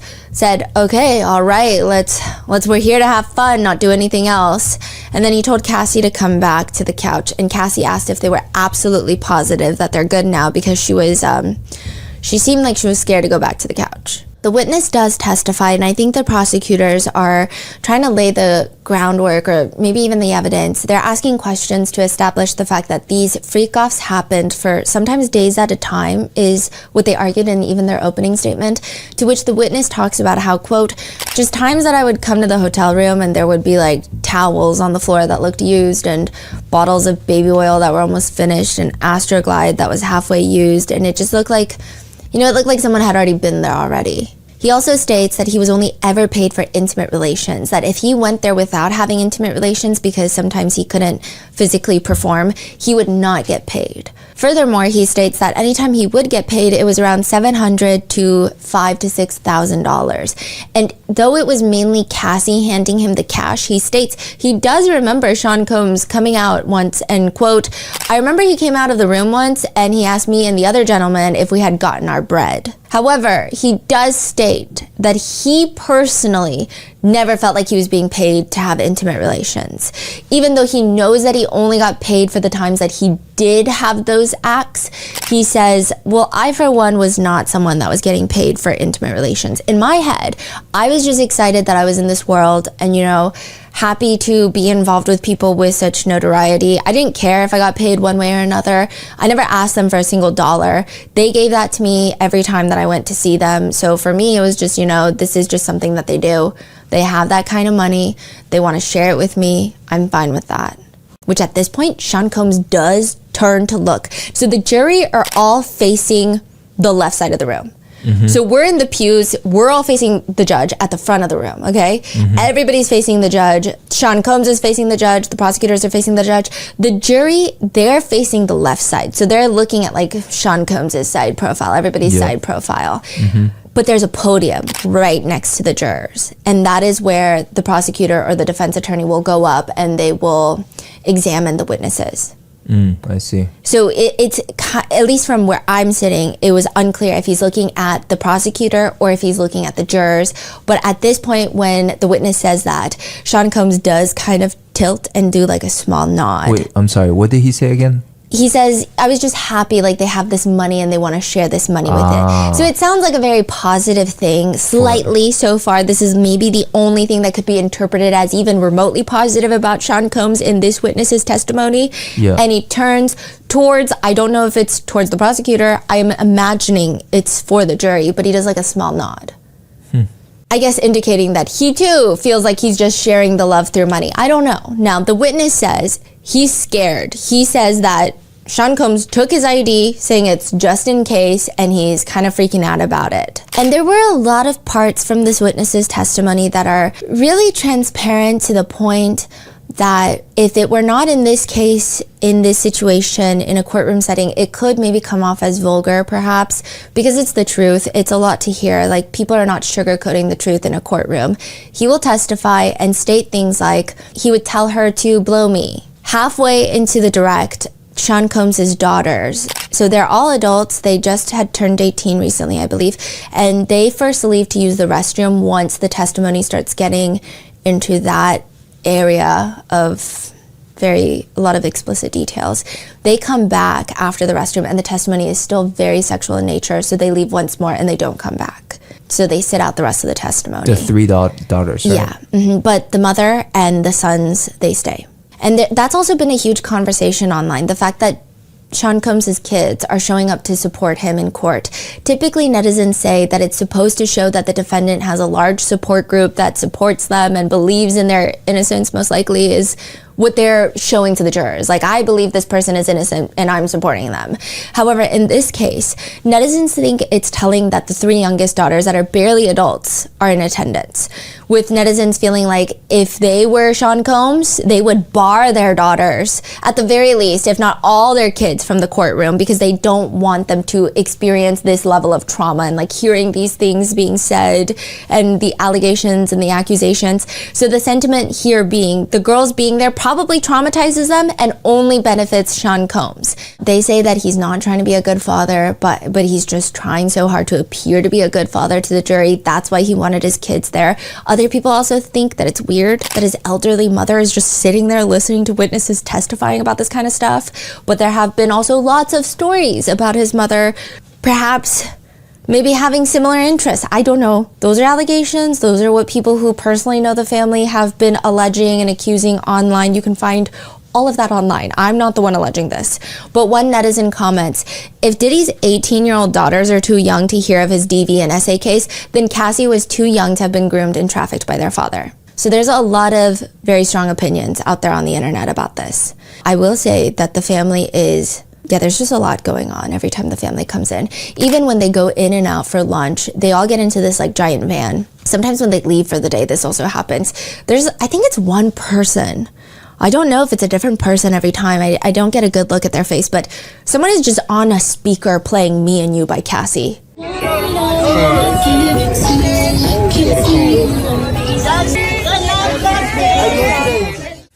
This is like multiple times I've heard and seen like the family, and then you just hear Me and You blasting near the courthouse. And side note, since we're on the topic of the family, I just want to run you through the energy of the family really quick, because there's a lot of energy there. So Christian Combs, this is Kim Porter's first child with Sean Combs. Christian Combs, he reminds me a lot of Sean Combs. In the first episode I talked about, Diddy would do this thing where he looks back and he like holds people's gazes, and then he stopped doing that. But I feel like Christian Combs, he does that. Really? He doesn't do it often, but like randomly, he has like this, he turns to the side and he will look back, and it's a very like intense gaze. I don't think he's specifically looking at anyone. I don't think he even means to. He just has very similar mannerisms, I think. He also likes to walk in with his hands in his pockets. So I do think that Christian Combs has very similar energy to Sean Combs. A lot of the time during witness testimonies, I see him putting his arm around his mom. Or not his mom, but Sean Combs' mom. So Christian's grandmother. And his arm is around her, or he's like comforting her somewhat, or he's just like staring off into the abyss or staring at the judge or something. Justin Combs, which is Sean Combs' son with Misa Hilton, I often see him taking notes and also passing notes. And then Quincy, who is Albie Shore and Kim Porter's son, he seems the most locked in, more observant. I don't see him as often taking notes, but he seems like he's very attentive and like paying very close attention to all the things that are happening.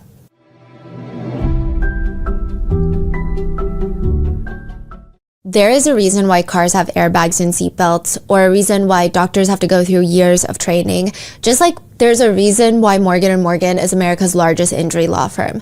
For over 35 years, Morgan & Morgan has been fighting for the people with over 100 offices and more than 1,000 lawyers nationwide. With over $25 billion recovered for over 500,000 clients, Morgan & Morgan has a proven track record of fighting to get you the full and fair compensation.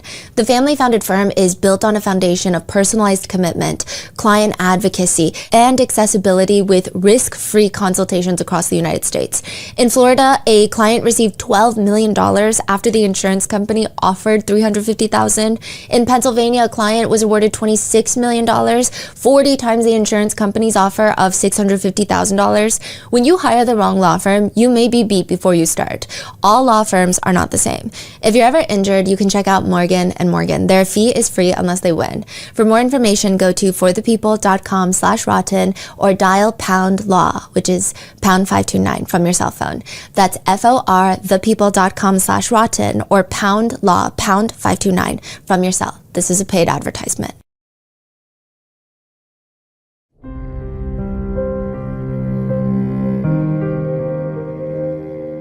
So far, this second witness, I feel like he seems very honest, and that is my opinion and perception. Even when he walks into the courtroom, he takes up a lot of space. I'm not really sure how to explain it because he's not a very tall man. He's kind of on the shorter side, but the way he walks, he's very buff. His shoulders are wide. He gives me similar energy to the security guy where they just look like they have 100% muscle mass, and all of his answers to questions are incredibly direct. It does not feel like he's trying to shy away from telling us the truth, even if it's uncomfortable. To me, his cadence, in my opinion, does not indicate someone that's trying to remember what to say, and like most of his pauses feel incredibly natural. Like he's just trying to recall certain memories and situations.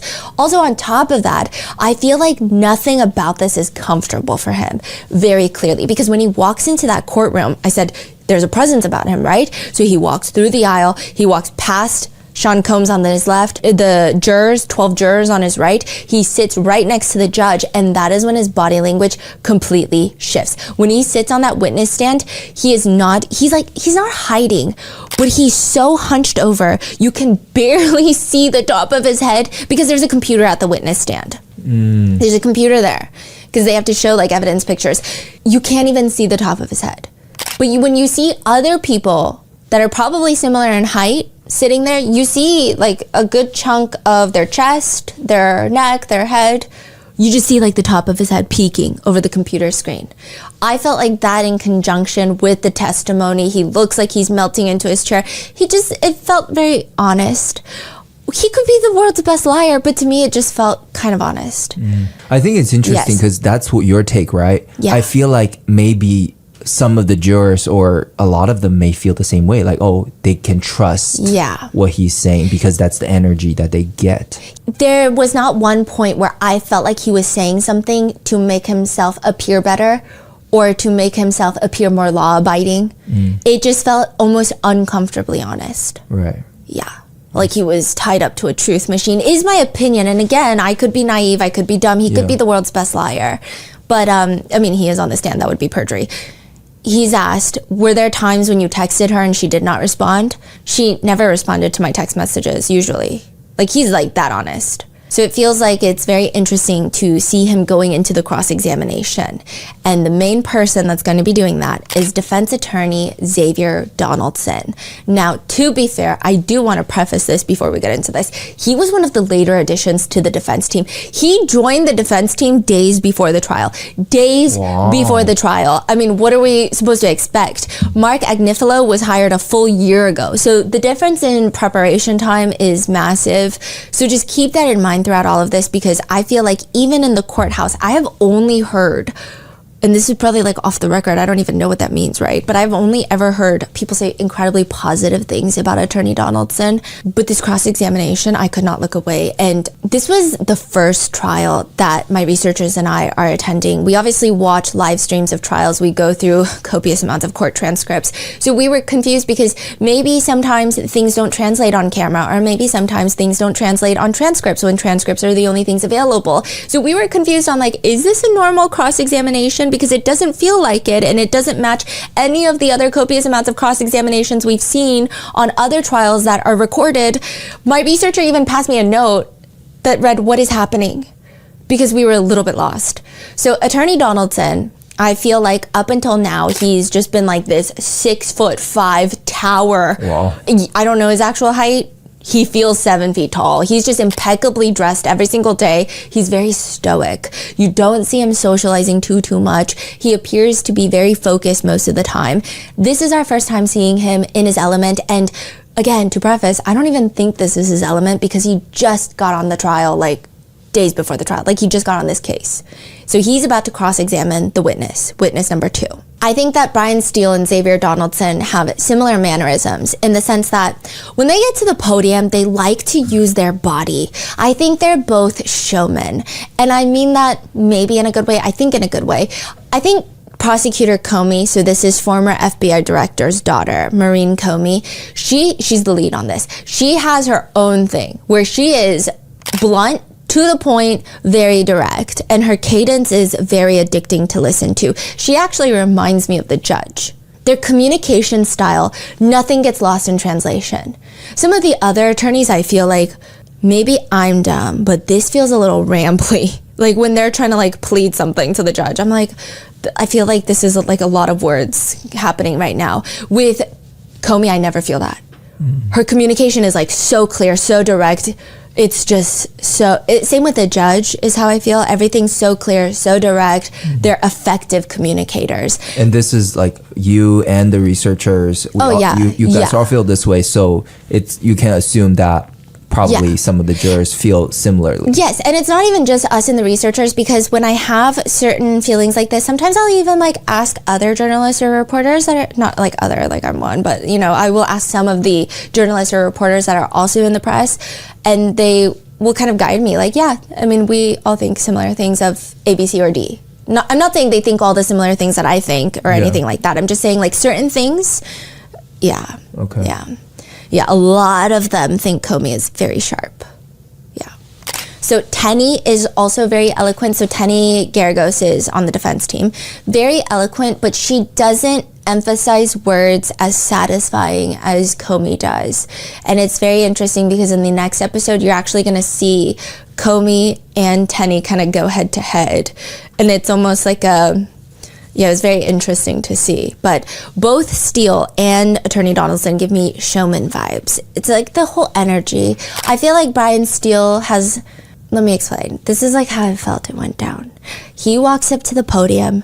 He takes his time. Donaldson, you're talking about? Brian Steele. Brian Steele, okay. He walks up to the podium. He takes his time. I don't know if that's the intention, but it feels like it naturally builds tension. Yes. It feels like he's only going to start when he's ready. Like he uses a lot of power poses as well, but I don't know why when Brian Steele does it, it feels so natural. Like I'm telling you, like the hands on the hips, blazer popped open, hip to the side. He does all these power poses that I feel like if any other guy did, a lot of people would be like, ugh, ick, right? But he does it in a way where it almost comes off like dad vibes. Yeah, because even like, you know, the viral clips of like... Yeah, like truly humble under God. Yeah, the way he delivers that. He's so passionate. Yeah, it's like, right? It's so much conviction in that that's the trick, I guess. Yeah. He would be truly humble under God. That's what thug means. I do feel that he appears like the most genuine out of the defense team, and I don't know if genuine is the right word. Like he just feels very passionate when he does talk. He's committed. Yeah, he's very committed to whatever the bit is, whether it's a bit or not, right? But he uses a lot of power poses. He puts his arms on his side. His chest is always up and out. And I don't know if it's the fact that I know he lives in Atlanta. I don't even know if he's from the South originally, but it gives me like a Southern gentleman vibe. As for Attorney Donaldson, he gives me more of like a polished aura about him. When he talks, he likes to have both of his hands in the air. So his palms are facing him, open hand. And he does this a lot where he's like asking questions and he'll like push the air away, push the air in. So it's like back and forth. Like come closer, go away, come closer, go away. That type of feeling. But I'm just going to be so for real about this. I don't even know where to start. The word of the day is correct. And we counted because I don't know why. Correct. I don't know why. Why do we count? We are annoying people who calculate what a pen-size amount of a stack of cash would be, but we counted, and this is the span over cross-examination that's lasted 2 days. So it didn't last 2 full days, but it was like the later part of one day and then the beginning of one day. So the first day, it was around 97 corrects. The second day, it was around 115 corrects. You just keep saying correct. In this total cross-examination, I would safely say that Attorney Donaldson said correct 200 times. And the way he does it is not like he's saying correct, like affirmative, yes. He would do this thing where he will say, then you opened the door, correct? Then you went into the room, correct? And it was just like this very interesting cadence that was, to me, in my opinion, felt very hard to follow. So when Attorney Donaldson gets up onto the podium, he's everywhere but on that podium. He is not really using that mic. He's looking around the courtroom a lot. At one point during cross-examination, and we all wrote this down, it looked like he, mid-question, like looked out the window and then bounced back into the question, but there was like a slight pause and he was looking out the window. I don't know if he was looking out the window or if he was looking at the jurors. There's a window behind them. It was just, there was so much, it was so hectic. The whole he's taking off his glasses, putting them back on, but not necessarily to read anything. And I do feel like this with the whole defense team. So are you saying like he's doing a lot, but not delivering yes, a lot? It felt kind of like what you expect from a crime show. This is a side note about the whole defense team. I don't know how reading glasses work. but we're all confused about how their reading glasses work, like all of them. Brian Steele, Sean Combs, Xavier Donaldson feels sometimes sporadic.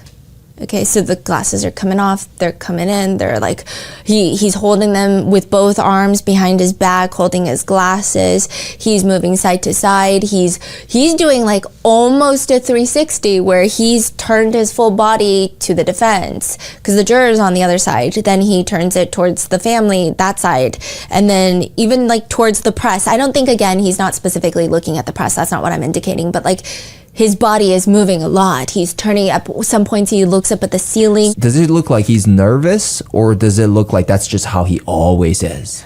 I think he is nervous. I think that he was not given adequate time because he just came onto the case.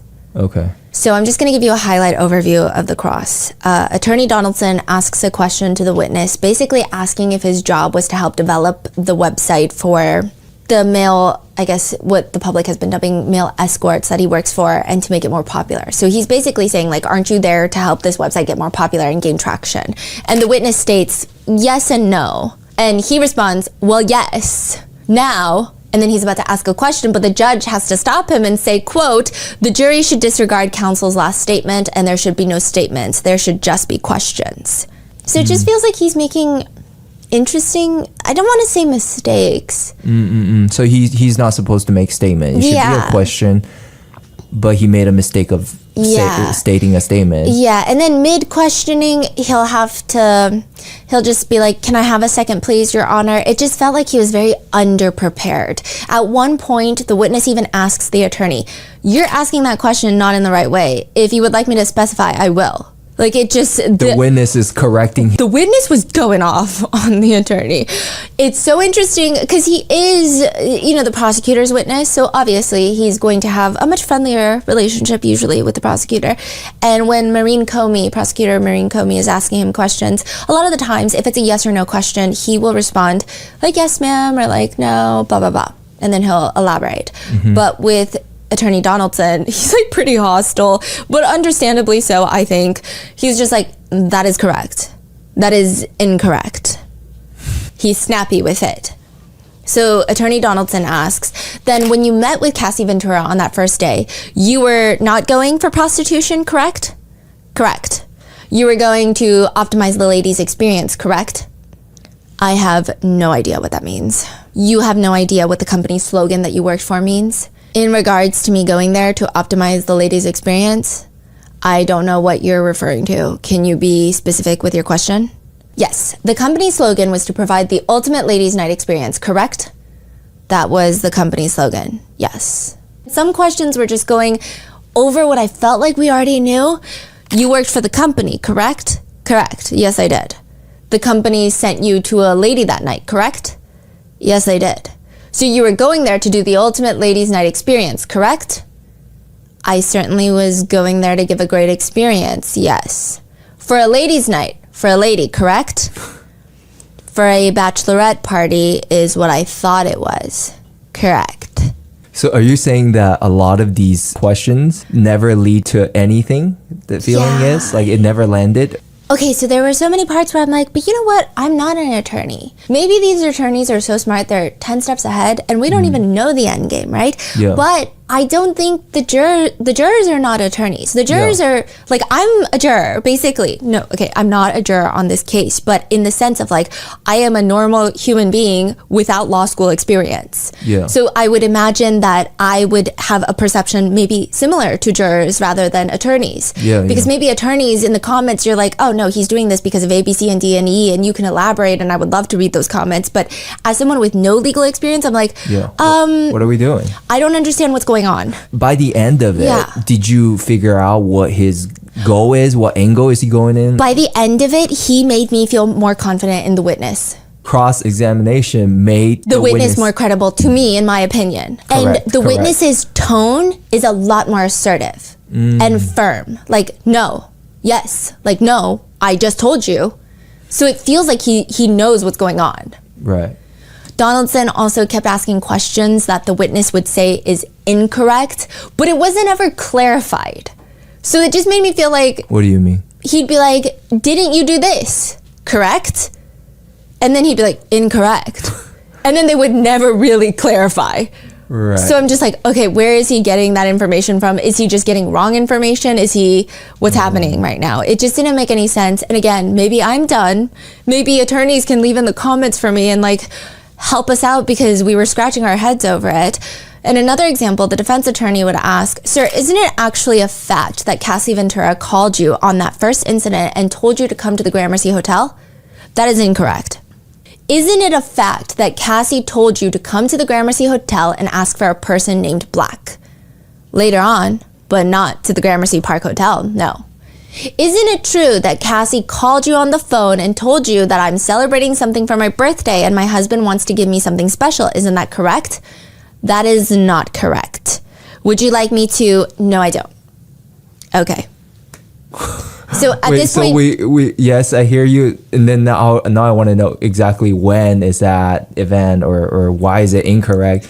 But they never clarify. Yeah, and then, but actually, this whole thing was spoken about when the prosecutor were doing their direct. So Comey was asking, and he was saying that he went out because his boss called him and said, hey, can you do this bachelorette party because they want a black dancer? We don't have any black dancers right now except for you. Can you go? He bought an NYPD shirt. He knocks on the door. She opens with red lingerie. Do you remember? Yeah. And then now the line of questioning is like, she called you to come to the hotel and ask for Black. And he's like, no, not the Gramercy Hotel. My boss called me. Yeah, so it's like we just heard the story in a different format, and then now it's like, wait, I'm so confused. Like, I felt confused because I'm like, I don't know if he's talking about what we just talked about, but like, that doesn't sound right to me either. Yeah. Like, why is he asking Yes. a different story, right? Yeah. And then I'm like, is there something I don't know? Like, did the witness say this at a different time where he said a different story? I don't know, but it just didn't, it was weird. And then there's also just really strange geographical lines of questioning that made me feel like I'm just trying to put a puzzle together in my mind and it's not working.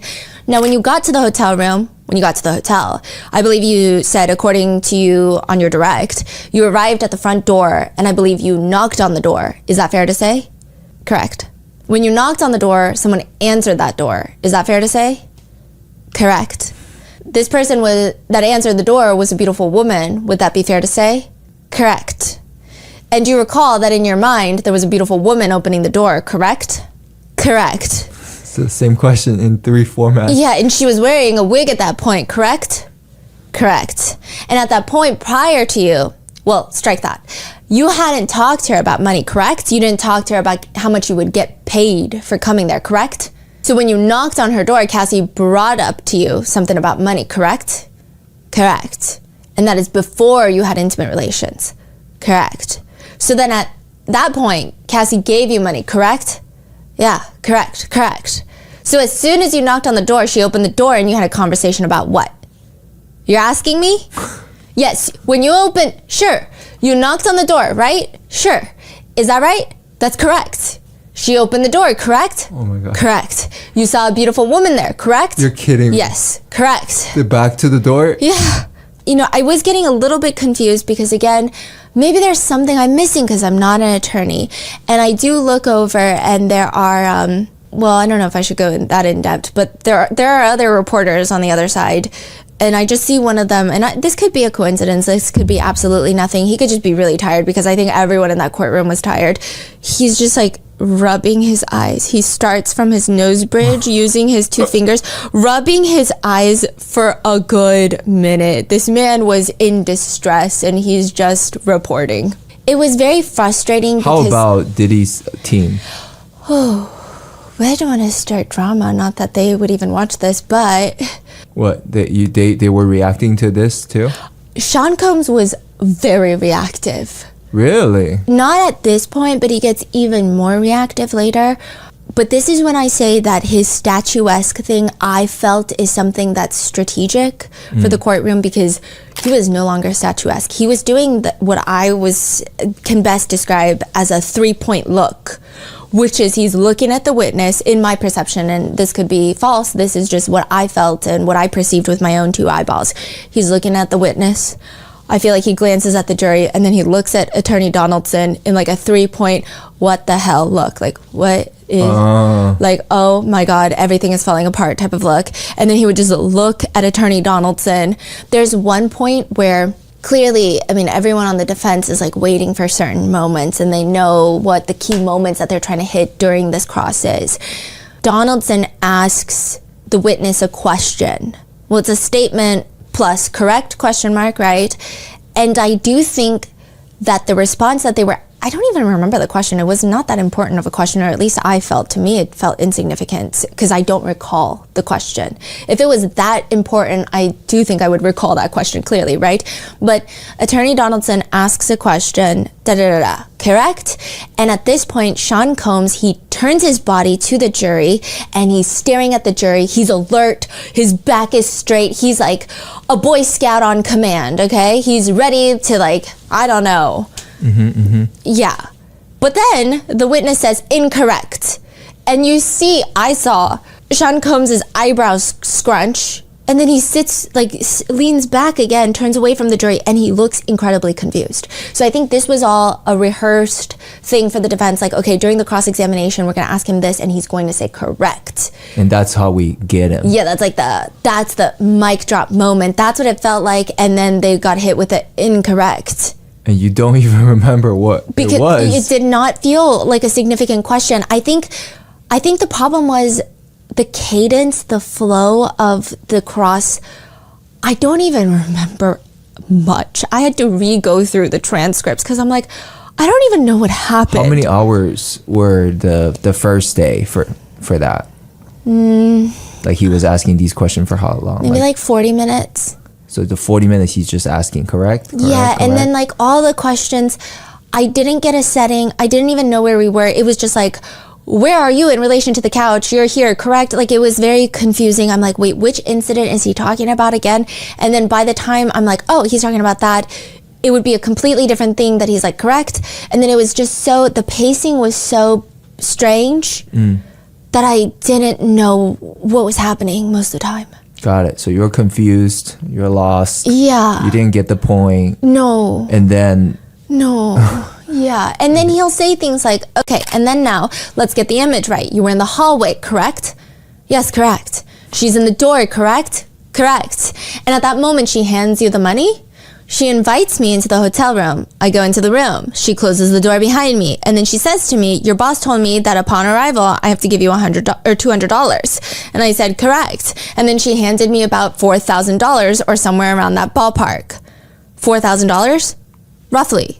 And this is all before any oil rubbing, correct? Yes, correct. Before any hugging, is that correct? That is correct. Before any kissing, is that correct? Correct.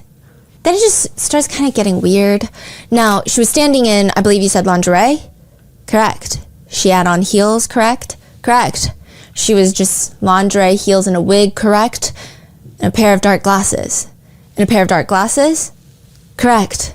Later, he says, after you got the money, then you looked to the right and saw a man sitting in the chair. That is incorrect. You looked to the left and saw the man sitting in the chair.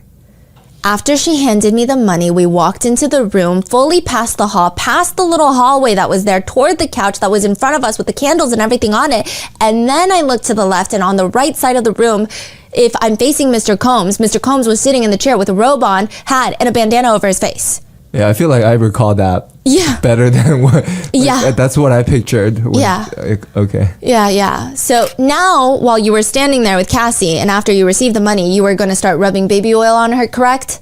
Correct. She began rubbing baby oil on you, correct? Correct. And this is while she still had on her lingerie, correct? At that point, at some point, our clothes were off. She wasn't rubbing baby oil on me with my clothes on. Let's walk through it. Sure. So you get in there, you have, I'm sorry, I forgot this part. You were wearing a New York City Police Department shirt, correct? That's correct. At one point, the witness even says, if you don't mind, could you please talk into the microphone? I can hardly hear you when you step away. Because at this point, he was like moving around a lot. He would kind of, it's like when in the movies you see like he would have his arms behind his back holding his glasses, and then he would kind of pace, and he would look at like 3 different people in the room. And then he'd be like, is that correct? And then everyone's like, we can't hear you. Yeah, and then he's not asking anything Yeah. And deep. It's just your name is John, correct? Yeah, and then he asks, and you took the oil off in front of Cassie, or you went somewhere else to do that? I took the oil off? I'm sorry, you took the shirt off in front of Cassie. I took my clothes off in front of Cassie, yes. So at that moment, you got the money. You then took off all your clothes, correct? At the moment I got the money, I did not take off all my clothes. After you got the money, you had a conversation first. She walked me into the hotel room, and then after she had already explained to me, hey, listen, it's my birthday. I want, to do this instead of the dance, the bachelorette party. I want you to rub baby oil on me, rub me down, give me a massage, and wherever things go from there, whatever you're comfortable with, we can do. And so I told her when I was comfortable with giving her that massage and rubbing her down, and I asked her if she wanted me to do the same, like to remove my clothes as well. And so I stripped down to my underwear. Okay, so you stripped down to your underwear, and at that point, she's rubbing baby oil on you. I'm rubbing her down, and then she starts doing the same to me, and it started getting intimate, and when you say it started getting intimate, you mean that you're rubbing her down, you're rubbing her breasts, you're rubbing her whole body down, correct? After she started touching me, yes, I started touching her erotically as well. And at that point, Mr. Combs is in the corner. He's not saying anything, correct? No, he's in the corner, self-pleasuring immediately. Okay, and while Cassie is rubbing you down, it appears that she's enjoying herself. Would that be fair to say? Yes. And you are rubbing her down, and you are enjoying yourself, correct? Yes. So I think at this point, the line of questioning is to prove that perhaps, I guess the point trying to being made by the defense is that Cassie seemed to be enjoying it. So it was something that she wanted to participate in. But I think it just gets lost in the sauce. And then that's why you're saying it started getting intimate, correct? Correct. Because you started getting sexually aroused, correct? Absolutely, yes. Other confusing parts, Donaldson asks, and at some point she took off your underwear, correct? I took off my underwear. You took off your underwear, correct? Correct. I think these parts were made more dramatic by the fact that I feel like Attorney Donaldson's cadence always feels like there's about to be a mic drop moment. The way he paces, the way he looks at the ceiling, looks around at the room, I'm waiting for a bomb to drop. Okay, the next question he's asking, we're about to uncover something that is drastically going to change the case as we know it. Only for the witness to just quickly and bluntly tell him, yeah, no, that's not what happened. Other notable parts, mid-question, someone sneezes in the courtroom. Attorney Donaldson stops mid-question to say, bless you. And I don't know, the whole cross-examination, I think, like I said, the direct examination by the prosecutors felt vulgar in the sense that he's stating what happened, and sometimes what happened is not family-friendly, and it's not the easiest things to hear, and sometimes you do have to use explicit words because there's no better way to clearly communicate exactly the events that occurred. But I felt like with the cross-examination, things just got really vulgar. A lot of the headline moments come, I think, from the cross-examination, and it just felt like I didn't understand why it had to get so weird. For example, Attorney Donaldson asks, and after you took off your underwear, I imagine at that point she is still rubbing you down, correct? We're rubbing each other down. She was rubbing you down after you took off your underwear, correct? Correct. And she started massaging your down there, correct? I don't recall. Did he use the terms? Okay. I don't recall the particulars of how that happened. I just know that we ended up having sex. Okay, so you didn't have intimate relations standing up, correct? No. Okay, so after you were standing up, you then laid her down on the couch. Is that fair to say? Correct. And then intimate relations occurred for, I believe you said, well, not believe, but approximately 30 minutes, correct? No, the first time, that was probably the most beautiful woman I had ever seen. That was really fast. So when you say the most beautiful woman you've ever seen, that caused you to finish fast? Yeah. Were you on top of her or behind her at this point? I have no idea what time frame during this you're referring to. This could be at any point in the interaction. In the Gramercy Hotel, when you received $2,000, were you on top of her, behind her? What happened? Are you asking when I finished? Yes. What position I had her in? I asked that. It was missionary. It was a missionary position. Later he asks, okay, she also asked you to send a picture of your down there, correct? That is correct. And she also informed you that you had the largest down there that she had ever seen before, correct? That is correct. And she had said that to you also while you were having intimate relations with her the first time, correct? That is correct. So the first time you were having intimate relations with her, you were not only aroused at her beauty, she was aroused at the size of your down there, correct? I get the point that he's trying to make, but it just didn't hit. At least for someone that's not of a legal background and just like a regular schmegular person. Yeah. Okay, so like you said, he's trying to say that, Cassie liked this encounter. Yes, that's the point he's trying to make, but I think the way he's phrasing it almost felt kind of gross, like behind her. Yeah, like she said, I don't know. I do feel like there would have been better ways to phrase it, which would also help the defense case. Yeah. He also asks questions that again, I think the defense is trying to prove that Cassie was involved in facilitating, orchestrating, and I guess they're trying to say that she liked and wanted these freak-offs. But I just don't know if this is like... It doesn't make sense to me why they're asking him this question. They would ask, she also paid for this hotel visit with her credit card, correct?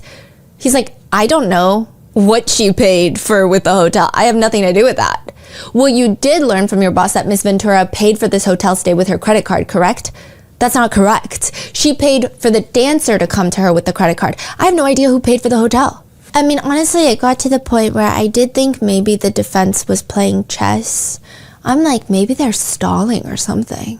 Because I'm like, maybe, because the next witness is Cassie. So I thought, but like I didn't understand what they could possibly be stalling for. And like there was no way that this was going to continue going on. So it just didn't really make sense. So the cross-examination is not doing them any favor. Yes, but maybe again, I don't know, maybe this is going to come up later and then it's going to come full circle and I go, oh, okay, so that's why they were asking these, what I thought were odd questions. But near the end, there's this moment where this is like the second day. Everything is quiet. I think Attorney Donaldson was like in the middle of trying to think of his next question or like going through a paper or something. And you just hear the sketch artist sketching away. Like you just hear, because they have this giant poster board and they chalk the background and everything. So there's a lot. So there's a lot of chalk noise. It's like, and they're clearly drawing him. And if it were, did you see the finished drawing? Yeah. And if it were me, I would be very stressed as well because it's a lot of pressure, I assume. But at this point, the judge requests a sidebar where there's white noise playing. So anytime there's a sidebar, the attorneys from both sides and the judge will go to a corner of the courtroom. So what situation would they request that? It's just when they don't want a juror, like usually like problems with something that's happening that they don't really want the jurors to know. So there's white noise playing, right? But some of the sidebars are included in the court transcripts because they're not sealed, like it's not confidential. Yeah. So they don't want the jurors to know to hear. Yeah. Okay. Yeah, but you guys also couldn't hear. They play white noise, yeah. But with the transcript, know what was said. So this is included in the court transcript for that day. But the problem was Attorney Donaldson is questioning and he's pointing out what he believes are inconsistencies. So he has the witness's testimony from an interview that the witness did in 2024 with the prosecutors. And then his recent testimony, like a few hours ago, and they're saying there's slight inconsistencies. I see. Oh, that's why he was so confident because everything is based off that 2024. Yeah. So he's saying like the witness allegedly in the 2024 interview said that he felt jealous once when Sean Combs and Cassie were having intimate relations without him participating. But then this time he said that he was never jealous when Sean Combs was having intimate relations with Cassie because they would go into the bedroom for hours at a time, right? So he was trying to point out that inconsistency, but he had that paper of the original interview on the podium, which I said is right next to the jurors. Okay? Now, the judge is asking him, because the judge requested a sidebar, all right, do you have the document like right in front of the jury that you're reading from? I have it to the side so I can read. You know, I'm trying to make sure that you can't do that. They can't see the document, judge. It's right in front of the juror.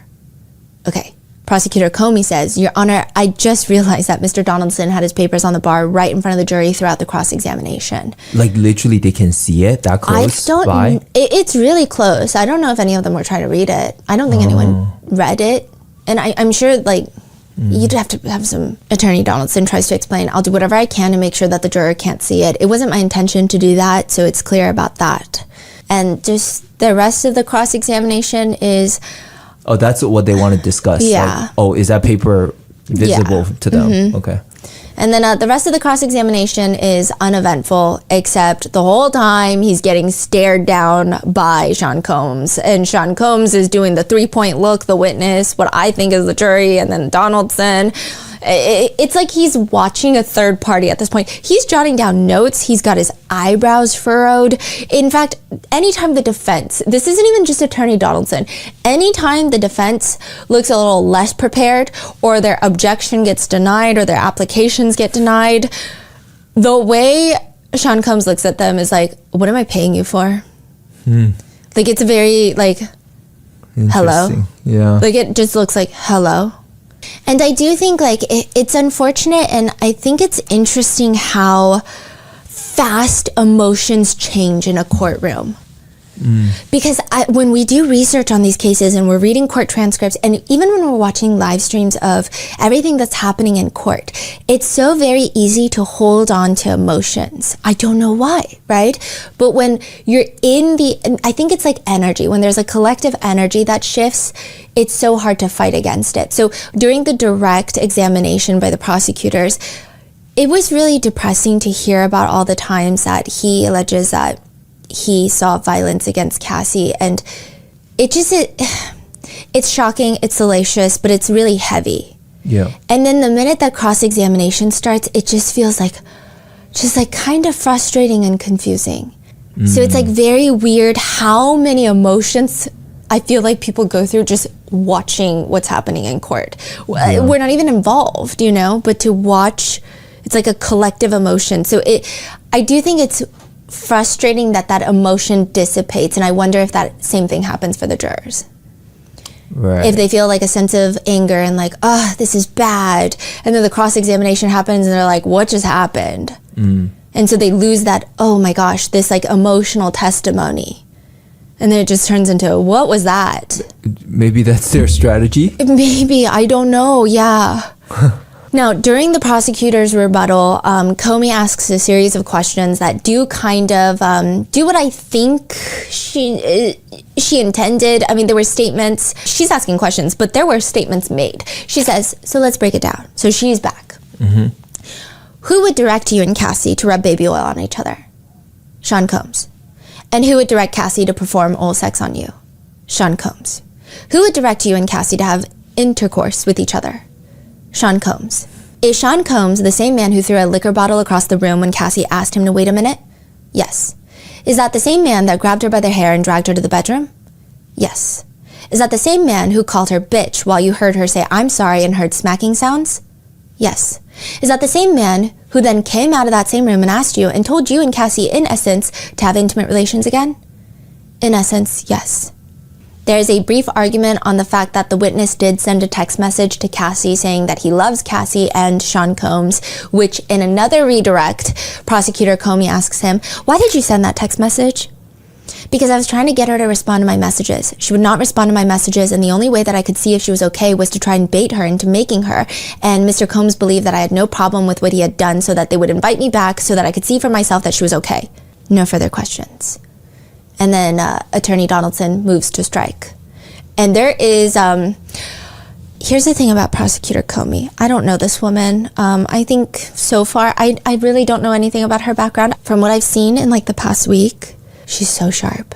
And she does not emote. When she talks, she does not emote. I mentioned that in the last episode. However, if you say something that I think that she perceives as dumb, which is probably everything because she seems very intelligent, she emotes. So she asked this last question not even going to the podium. So it's like a quick rebuttal that she does on the prosecutor's table. So she's at the very first row and Donaldson is behind her and then I'm behind them. Not like immediately, but like all the way in the back of the room. So I can see both of their faces when they turn around. Like when Comey turns around, I can see her face, right? Yeah. And he says, move to strike. And wait, what did she say? She said like, oh, why did you send that text message? And then he says, I just wanted to make sure that she was okay.